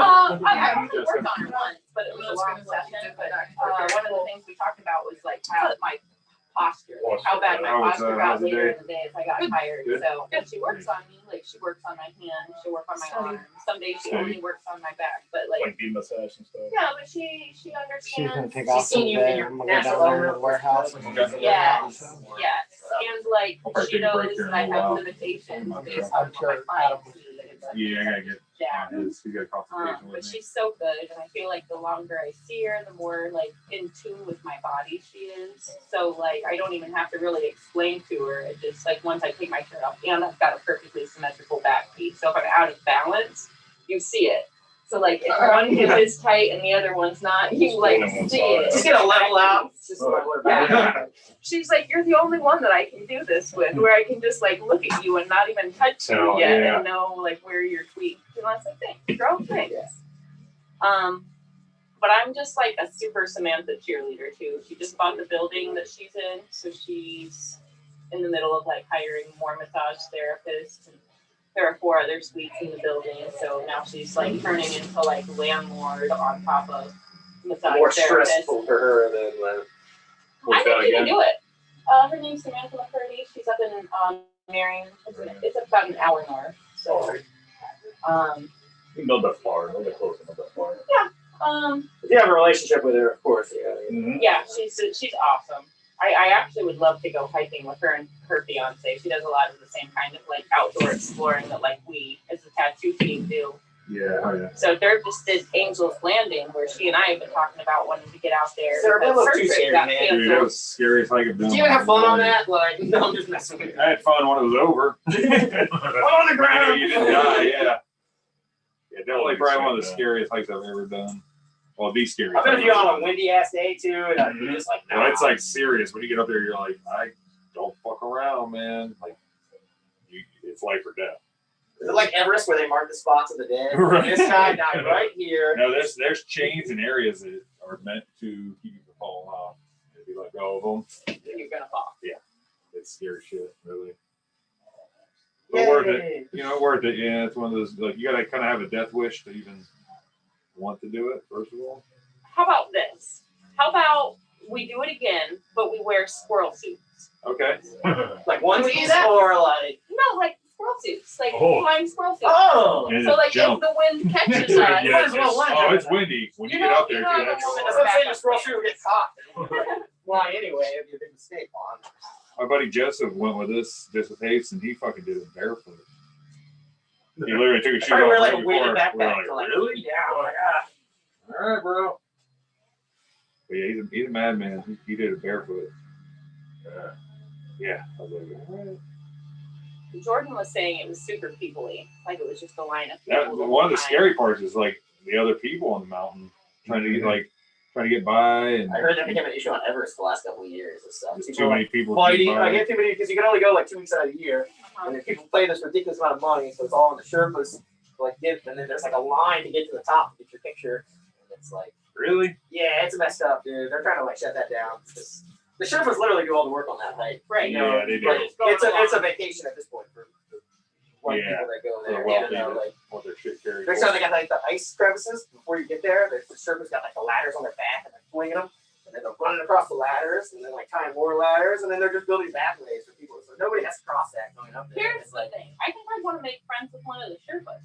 oh, you totally do. Be like, But show those me guys- the other path. Those guys are Yeah, so right. Yeah. Show What's me the the alternate other route way. that you guys? Those- Back way. Yeah. Show me the route that you sit and watch and make fun. Like that's the way I want to go. Those guys aren't appreciated enough. It's sad, dude. That's why they're the ones that I want to make friends with. Oh yeah, for sure. Like you give them $100, they'll be happy. Like, yo, thanks. You know, Yeah. It's like, and even then, people have it with them and shit. Yeah. It's fucked up. Yeah, how are you gonna hire with a dude that's gonna like carry your shit up for you? He's carrying it for 40 miles. You know, Yeah. like, How you gonna argue with that guy? I feel like I would want the person carrying my things and helping keep me alive. I would want them to feel so valued and be like, "Oh, you said this much? I'm gonna bring Let him a me gold give bar. you Like, bring me in my 25 friends. Yeah, for real. Yep. Take care of me. Let me show you." Actually, my will you give me a back massage while I'm hiking up the mountain? I'll give you a massage, sir. Yeah. See, the people we should be getting the Sherpas. Yeah, that's what I'm saying. Thanks for carrying my shit, homie. You want a foot rub, brother? Yeah, right. Exactly. Yeah, let's take a break up here to the negative 10 degrees. Take your shoe off. Yeah, it turns black in like a second. No, I'm saying, like, some of those, they have, like, pods built up there for rich people now. Like, you can go in and eat, you got your heated, you don't even have Like to the set little geodesic domes. yeah, and they you got just it camp set up for the people already when they get their base camp. They don't even have to set up base camp. They're like, all right, Really? we're here for the day, dude. Yeah. What's the fun in that, dude? It's, I climbed I Everest, mean, you know. cool to- No, for sure I climbed Everest. Yeah, right. Yeah. You're just followed.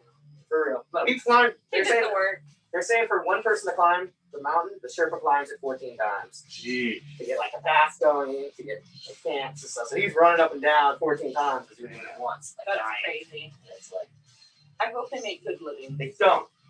It's No. deadly. And it's like enough just to Deadly, keep yeah. them to go back to feed their families. and Families. stuff. Yeah, man. Yeah, no, it's just It's amazing what you'll do for your family, you know? pretty much.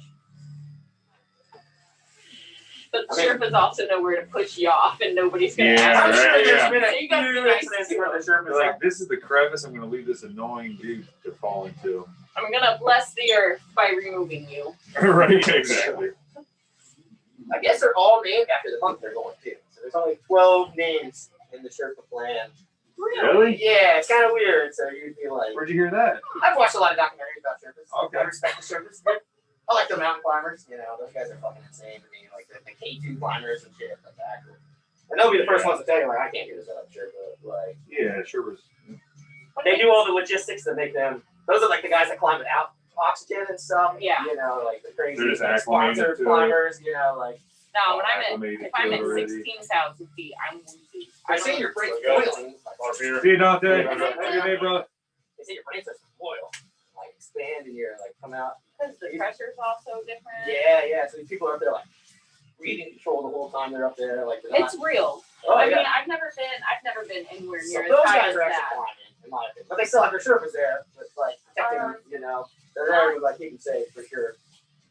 I've been to the top of Pikes Peak a few times. It wasn't the first time I went up. It was like the second or third time I See, went that'd up. be I was fun, with my too. little sister, That'd be and blast. we're just like running all over, screwing around. I'm taking pictures off the edge of the mountain. I'm like skipping, smoking a blunt, and then all of a sudden I'm like, I need to sit down and breathe more Yeah. slowly. Yeah. What's the elevation of like You feel it. 16,000?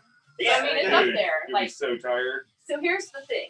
When you stand with your feet on the ground and you can look down at a rain cloud, that's a pretty cool experience. Yeah, that was like in Hawaii, dude. Like we were You know, in the clouds, but I also climbed like a small set of stairs. I'm in pretty good shape for my age, and I like how you asked for his age. Yeah. You're in good shape for your age, dude. You're in good shape. But no, I got just climbed one little flight of stairs. I was like, holy shit! Yep. It's so tired. Yeah, it was just one of those like, whoa, I gotta slow down. And It was that way out at Angel's and Landing a little bit. Yeah.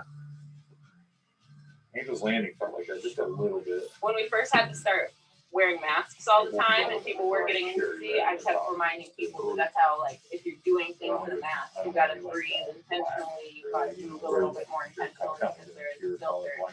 But the funny, Not to go to masks and Denver. elevation. The Red Rocks. And people are telling me Are you going to Denver? I'm going to a Red Rock show here. Oh, dope. So Yeah, man. I want to trip. People are like, don't be tripping your first time at Red Rocks. I'm like, but you know, I might have I to. might have Just to. because. Yeah, but I don't know. I guess I have to take some pills or something like that. Some elevation. Elevation sickness, yeah. Yeah. Well, once you're out there a second, you'll get acclimated to it too. Yeah, sometimes when I travel, I take Dramamine, but I almost think it's like psychosomatic. Like it's like Take a sugar pill and be like, I did it. Yeah, Yeah. a Tic Tac would be like solid. I've seen that work so many times too. Like people like, I'm sick, and my boss will give them a sugar pill, and they'll be fine 20 minutes later. And they're like, what did you give me? He's like, I gave you a sugar pill. They're like, huh? And then they'll get sick again. That was because an equal capsule.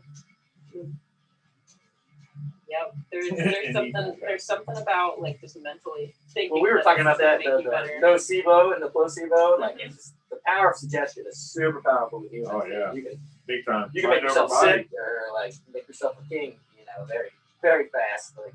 Like mind over body type stuff, you know. I was a super empathetic bartender back in the day when I was Oh, a that has to bartender. kill. And one of my favorite things to do when I would see, and it wasn't always a girl, sometimes it was a guy too, but like you'd see a person just like, oh, you're drunker than you wanted to be. Here's a drink on me. And it would just be a glass of pineapple juice on Yeah. ice. Sometimes maybe I'd throw some grenadine in it, but like it was just, I just wanted to get some vitamins in Some it. refreshing. Yeah. Yeah, I'd be like, this is your hangover proof. And I'd, Wake 'em you know, back up a I'd be little like, bit. it's Get a little on me. sugar, get a little. Yeah, I can charge them for the $1 worth of pineapple juice, but they thought they were getting a drink on the house. They thought it It was may fancy or may not have cocktail. had alcohol in it, but it was free, and I felt like I was helping them not be so hungover the next day. So I felt like I was doing. Or I was worse, doing- because you have a bunch of sugar, they got more dehydrated. Yeah, you might as well give them wine. Give them a water, Fawn. Come on. All right, we got two options. You get pickle juice or pineapple juice. Pick your Dehydrate Yeah, the which fuck out of one? these people, dude. And then They basically do. I see or mayonnaise. It's just so like we're like, I go through a thing of pickle juice a week. You know, Just chucking it. no, people do picklebacks all the time. Like, I'm all about some picklebacks. I yeah, haven't drank but if like you that do in a like while. 20 back to back picklebacks, Yeah. I don't think I've ever done a pickle. I'm not a drinker really, but like. It's really good with Next time- Jameson. Jameson and pickleback really good. I like Pickleback? tequila with a pickleback. Not so much whiskey with the pickleback, but tequila with a pickleback is great. The first time I tried one, I was like, "You've got to be nuts! This is gonna ruin pickle." People order like a shot called like a cheeseburger shot, and it's got like ketchup and mustard and pickle juice. And it's people order that all the time. That sounds like a kid that really needs to just try a Bloody They're usually Mary and beautiful throw it women in. like, I want a cheeseburger shot. Like it's never a dude ordering a cheeseburger shot. I'm gonna tell you All that right, now, here's your like, white trash, not Bloody Mary. Enjoy it. I think that's basically what it is. I tried to make a Bloody Mary, and all I had was ketchup. Right. Could be good. Could be I good. still drink it. You throw a piece of bacon in there, it might be all Yeah, right. there's a piece of bacon in it. I don't know. I've eaten some pretty gross shit. Like at the He said that Bucharest, so seriously, Daddy. Like, I at mean, the Bucharest Tattoo Convention over in Romania. Like we were supposed to have this meal. And we were all so hungry, and we all sat down at this big table, and they were like, "Nope, you got to go watch the show first." And it was like a stripper, like on the stage out there. So we're like, "All right," we get up. And as I'm walking out to go watch the stripper, one of the waitresses was walking by with a plate of meat and like T-bones and shit. And one happened to fall off the tray onto like the dirty dirt dungeon floor that we were in Romania. And I just picked it up and started eating it. And I walked over, watched the stripper eating a fucking dirty pork chop off the floor. My wife was there. She loved it. She get some meat too. But yeah. What's that? She get some of the meat No, nobody else would touch it. I was like, here. I wonder why. Yeah, I was like, You nope. want some of this floor meat I found? Yeah. Hey man, it's got a little bit of the earth in it. Yeah, all right. It's part of It's Romania. becoming one with Romania. I respect it. Fair. See? You know. Sometimes you got to eat a dirty pork chop off the floor while you eat a stripper. Or while you watch a stripper. Or you eat a stripper. While you eat a stripper. You can eat a stripper too. You want There's more to the story. That might than not be just good though. on, you know. Yeah. No guarantees it's going to happen to eat a stripper. Are you sure your wife was there? No. Yeah, right. Yeah. She was the stripper. Oh. M. Night Shyamalan twist, guys. Right? Didn't see that one coming. Yeah. I can't wait to go back over to the Romania convention over there. My buddy Kosti puts it on. It was a lot of fun. And then we went to Dracula's Castle and stuff like that. Next time we go over, we're going to go tattoo at Dracula's Castle. What's the most popular tattoo style in Europe? Polka trash or like? Oh, yeesh. I don't know, to tell you the truth. I think it's just as different as it is here. Yeah, I think it's just, yep. There's some European artists that just absolutely blow my mind. There's No, some I artists see that are her so talented far as ahead hell, of but us. it's a unique style in it. So, Like, it's I not- see you. I will catch you one day, but you will then be further ahead. Right, yeah, exactly. Like, I'm going to figure that out, and by then you'll have new tricks for me to figure out. Okay. You can only hope that they're trying to get better. You know? I really like traveling to different countries, though, because you do see you see a dominance of certain styles, I guess, in certain countries, you know. Another show I miss is the Malta convention over in Malta. Ooh, I bet that's just fun. Right That's there. a lot of fun, yeah. From what I hear, you shouldn't try to smoke weed in Malta. I'm sure No. they're stricter in Malta than First time I it's went probably a to hash, the, it's probably a hash place, right? Well, Apparently not. first time I went to the Malta convention, the promoters were like, check me into my hotel. I'm like, can you guys get some weed? And they're like, So you guys want to get out? we can get you weed, but just so you know, it's automatic 10 years in prison if you get caught. And I'm like, I don't need any weed. Like, what is not a where's 10 the years beer? sentence? Yeah, where's the wine and beer? We're drunk this year. Yeah, we're gonna be drinkers this time because I'm not gonna sit 10 years in prison in Malta. Malta's like one of those private like dukedoms, right? Malta, Like a duchy, and it's its own kind of state. yeah, it's its own island. Definitely, it's in between like Italy and Africa. And essentially, it was I think a part of southern Italy that broke off and kind of is out there on its own. I don't know the whole history. I know that it's a major milestone for like military stuff. Napoleon took it over for a while. Yeah, it's like smack in the middle of the Mediterranean. Yeah. You So gotta it's be like in a the spot prime right kind of there, like military. Yeah.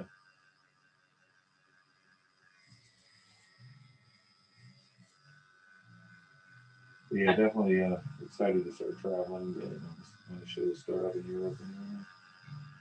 I feel like I'm definitely not going to put off traveling anymore. Like, I travel all over the country, Take but for I granted, haven't really yeah. traveled internationally. And I think after this spell of not having the choice to travel, I think We're everybody gonna make it more of a we've kind of priority. discussed this at work already. It's like if you guys want to do something, go do it. We'll cover you. You know, don't feel like you need to. Yeah. One thing that got me traveling so much back in the day is my parents. My mom, my stepdad, they were like, if you think you're gonna wait to retire and be 65 and go see all this shit you want to do and climb those stairs and do the Great Wall of China, you're gonna be 65. You're gonna be tired. Do it now. Do it while you're young, while you can. You get the money. And Also, I feel like too many people get committed with their jobs. Like, oh, I can't get that off work. It's like, dude, you're very replaceable at work for the most part. Not you guys so much, you know. Sorry, yeah, exactly. Yeah. But so many people like, oh, well, I'm gonna stay. It's like, dude, you should just went and done that. I see that too much.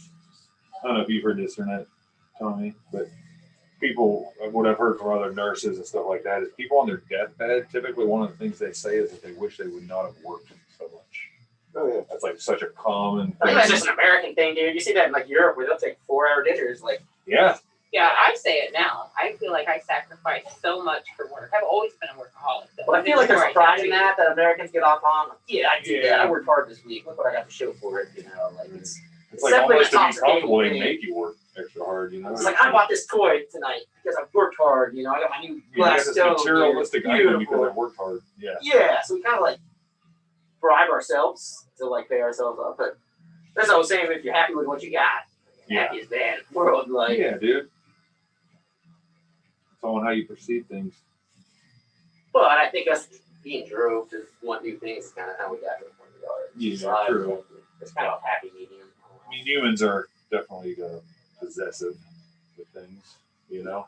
I'm sure you guys all have like, oh, I got the goal, I want this goal. And the second you do the goal, you're like, all right, here's my next goal. You don't even appreciate the goal that you set forth for yourself. Celebrating milestones. That's something that I haven't done enough. We were talking about that one day. Yeah. Celebrating milestones. Really hard, and then I just move on to the next thing. I don't celebrate the accomplishment. We're going to take the time to enjoy the accomplishment. Yeah. Relish in it. It's always just like, okay, on to the next. Where's that next piece of artwork? Where's that next? Yeah, I should just chill. That's what I'm trying to do a lot more. Is be happy with what I have and appreciate that more. Yeah. Yeah. Who knows? Getting lost in that gun. Right. They're gonna start tattooing people on like the trains and stuff. Once I'm done with this dark red, we'll take a break. Cool. Yeah, I felt bad just like showing up whatever it is. Oh no, it's all good. Shit. I'm invading everybody's space with the podcast today. Hell yeah, we're Jordan. Jordan's out of town. I think he's in Miami this week or somewhere in Florida. I can't remember for sure. Jordan, look it up. Yeah, J-Dog is jet setting. He said this is his last trip for a while. Yeah, J-Doggy. J-Doggy. Oh, J-Doggy. I don't know how he feels about me calling him that. Hey, it's too late. He's been called J-Doggy. Your friend's calling you. That's good. Yeah. You know? How do you call him that asshole? Yeah, exactly. He might have a problem with that one. Maybe he'd like it more. I don't know.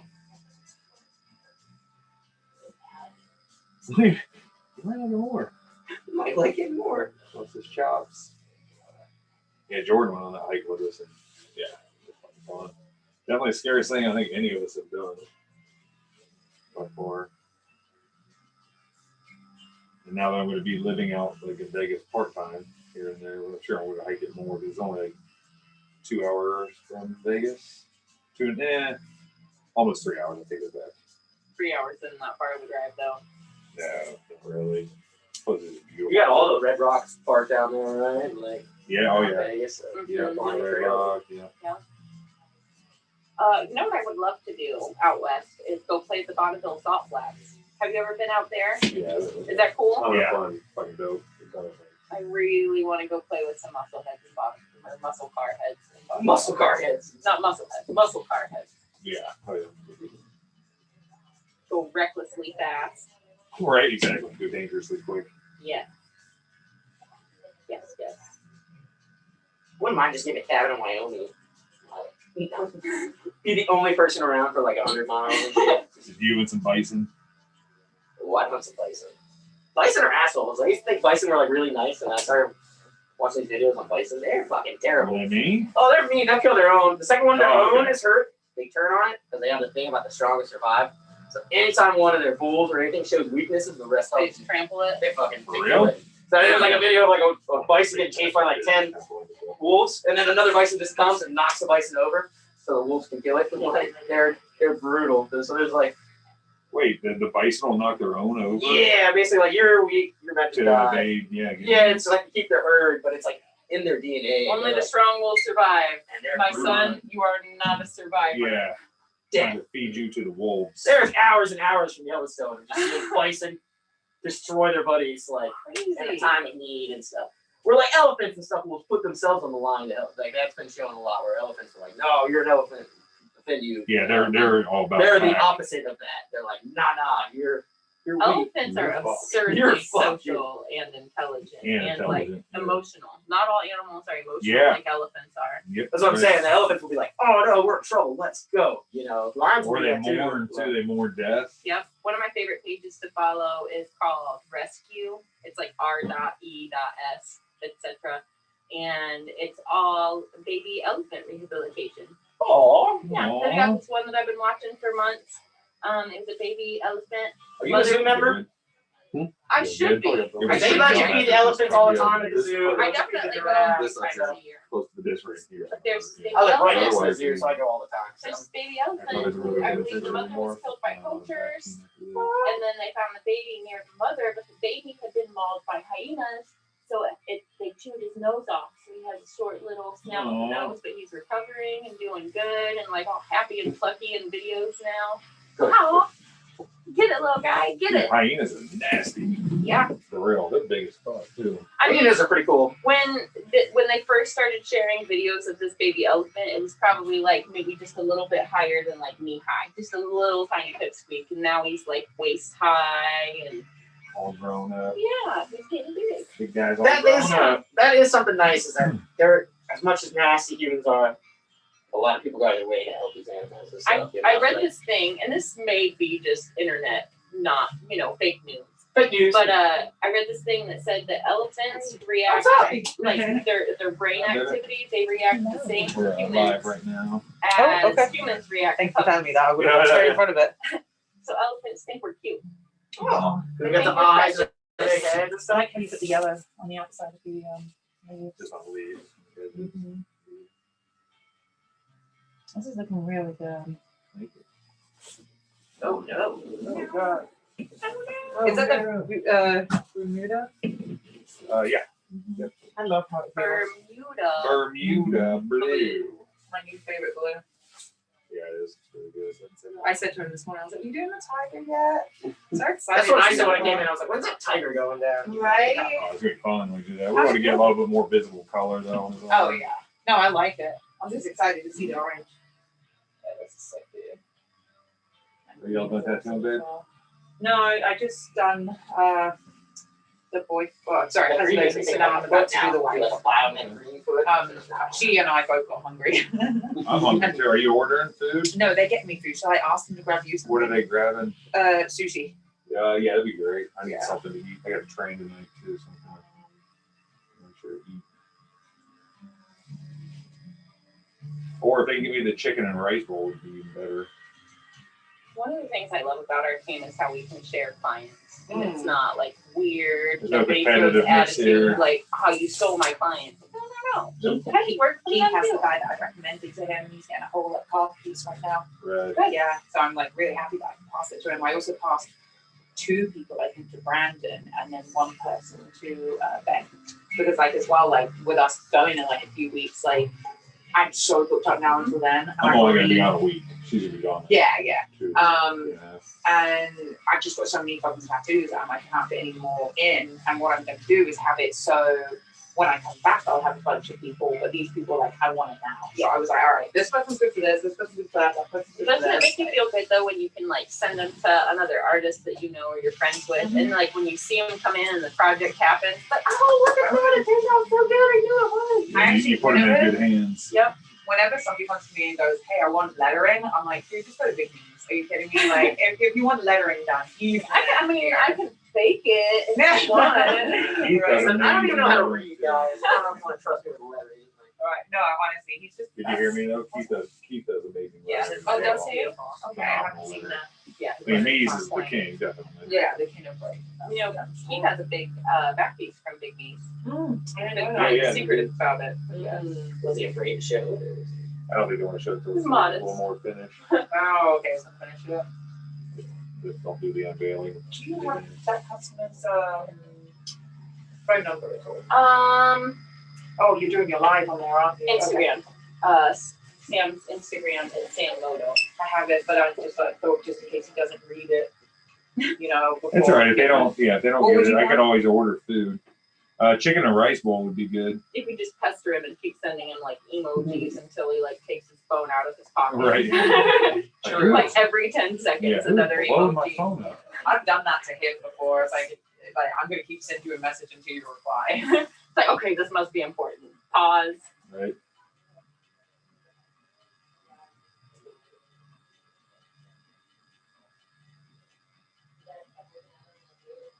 Are there any new products or anything that we've got coming out soon that you've been working on, Dirk? Yeah, we got the clean cup, so the foam, needle cleaners. We got True Rinse Cup Solidifier. We got a new True tattoo grip tape coming out, just in it with our logo, but green. Some other tattoo grip tape I'm not going to talk about yet. We just patented the cartridge needle adapter so it prevents backflow. We haven't produced that yet. But that ball's rolling again? Yeah, it's rolling as far as getting to the patent stage. There's other products I want to put out way before that. I'll probably just sit with that. Take it for now. Yeah, Rinse Cup Solidifier, Clean Cup. We just released True Grip 5, which is really cool for pens. It's a wider grip that fits all these wider grips. Yeah, and then a lot of other stuff. Oh, I get a call. There we go. We're back.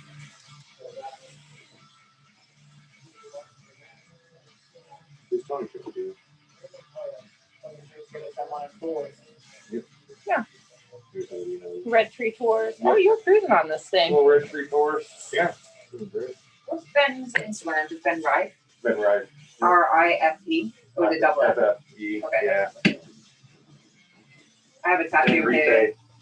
Dirk's making biohazard confetti down there. Right. Right.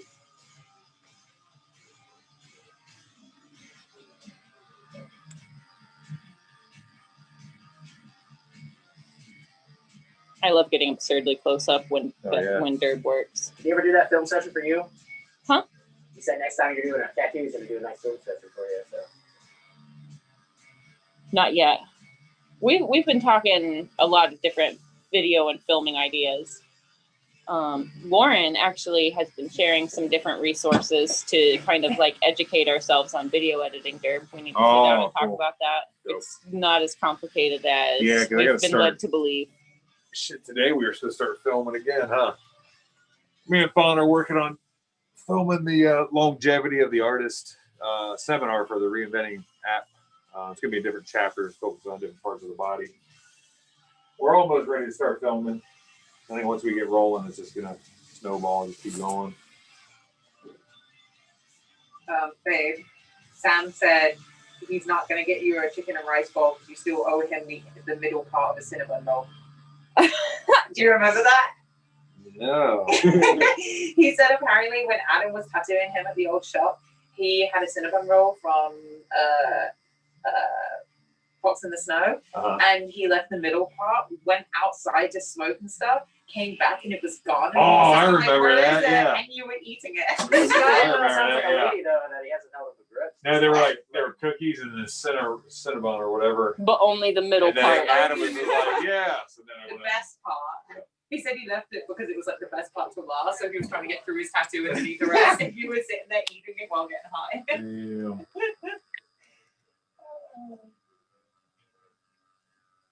Random munchies. You know what he's gonna do is bring a chicken bowl with all the chicken gone. Yeah, right. Exactly. Oh, you wanted a veggie bowl? Got you. Yeah. Yeah, right. Or he'll give him the chicken bowl but eat the middle. Right? Exactly.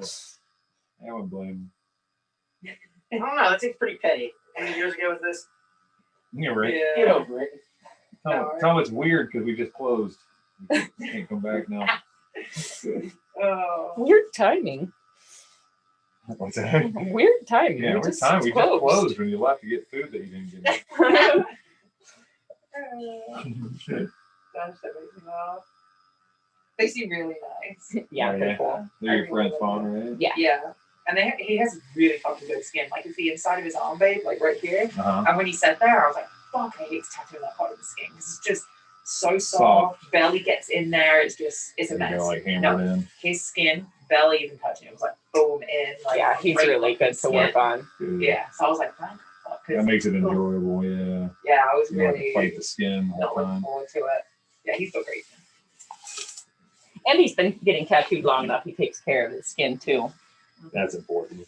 Yeah, I definitely respect that in somebody when they take good care of their skin and then want to be tattooed. I'm like, oh, it makes it so much easier on me.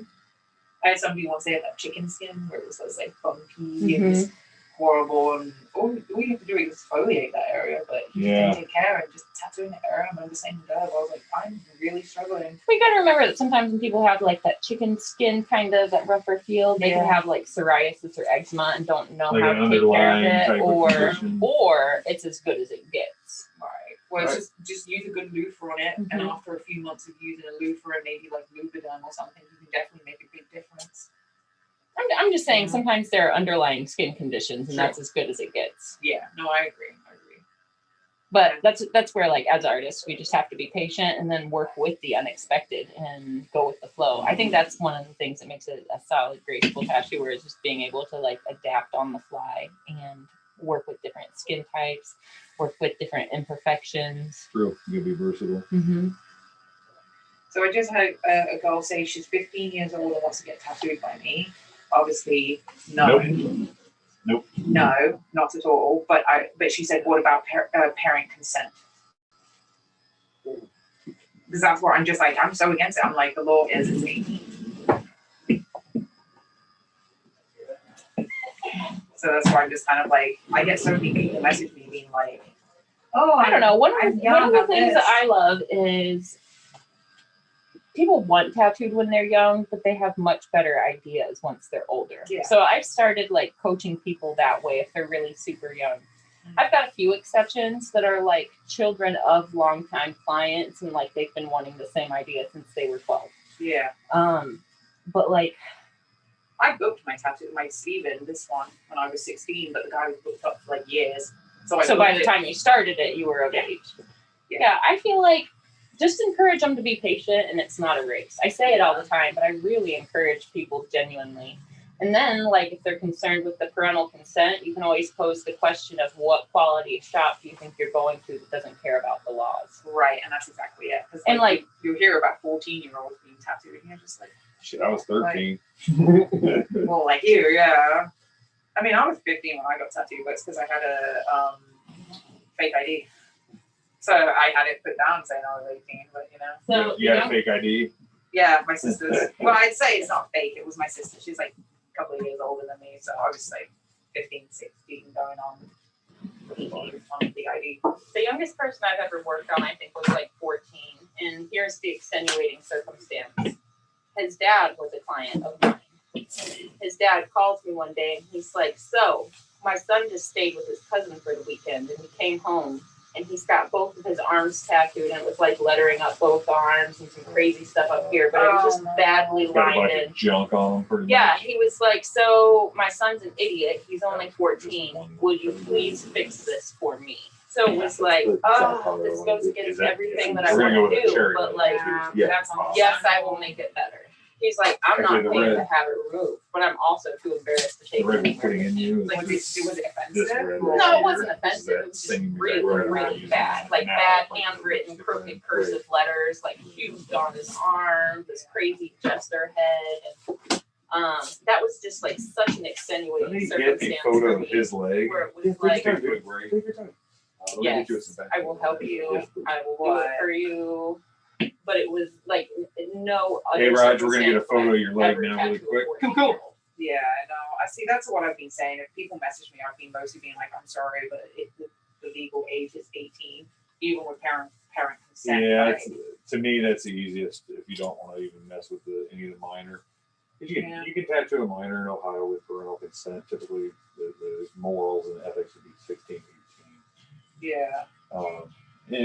I'll tattoo a minor for like a friend or like, kid of like a friend. But typically it's like the ideas change as you get older. Sure. And that's the other thing. If a kid came to me and was like, I want Tweety Bird on me, I'd be like, get the fuck out. But one thing I found is it's almost just easiest just be like, nope, don't do it. And then you just never even have to deal with that situation or any of the stuff, Yeah. So, I mean, if they wanted like a little flower for like their grandma and a tiny little flower, I'd be like, okay, that's a little bit more acceptable, Yeah. It's like when the kids come to you and have these crazy ideas, or they go, I want it on my neck, or I want it on my hands, I'd be like, get the fuck out. Yeah, for real. That's looking so good though. I love it. The pops of color. Yeah. Very nice. That's awesome. Are you going to finish off that one flower here and work on the inside of this session, or just the top? Just you want to do a flower by flower. Yeah. Oh, flower by flower. Okay. That makes it easier to heal. Some of that lemon. Yeah. Step right up there. Is that the lemon? Yeah. Nice.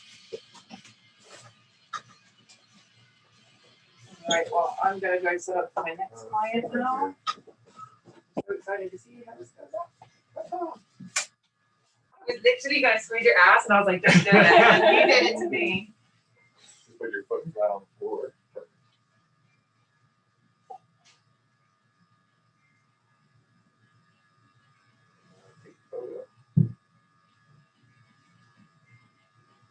And shall we multitask as tattooers? Oh, yeah, keep right there. Okay, keep going. A little bit more. Now pirouette? Right. What is it? Plie? Yeah. Why do I know that? Why do any of us even know any of it? You're fine. Gotta get flexible somehow, Okay, now turn and face it towards me so I can see how right there is.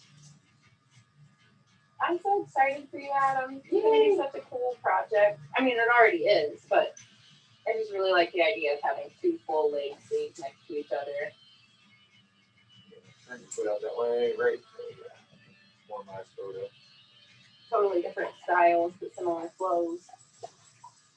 I'm happy to agree to work on it. Oh, yeah. All right, now stand, do one more. Stand facing it towards me right there. And I'm going to tell you to turn it. Okay, turn your leg a little bit.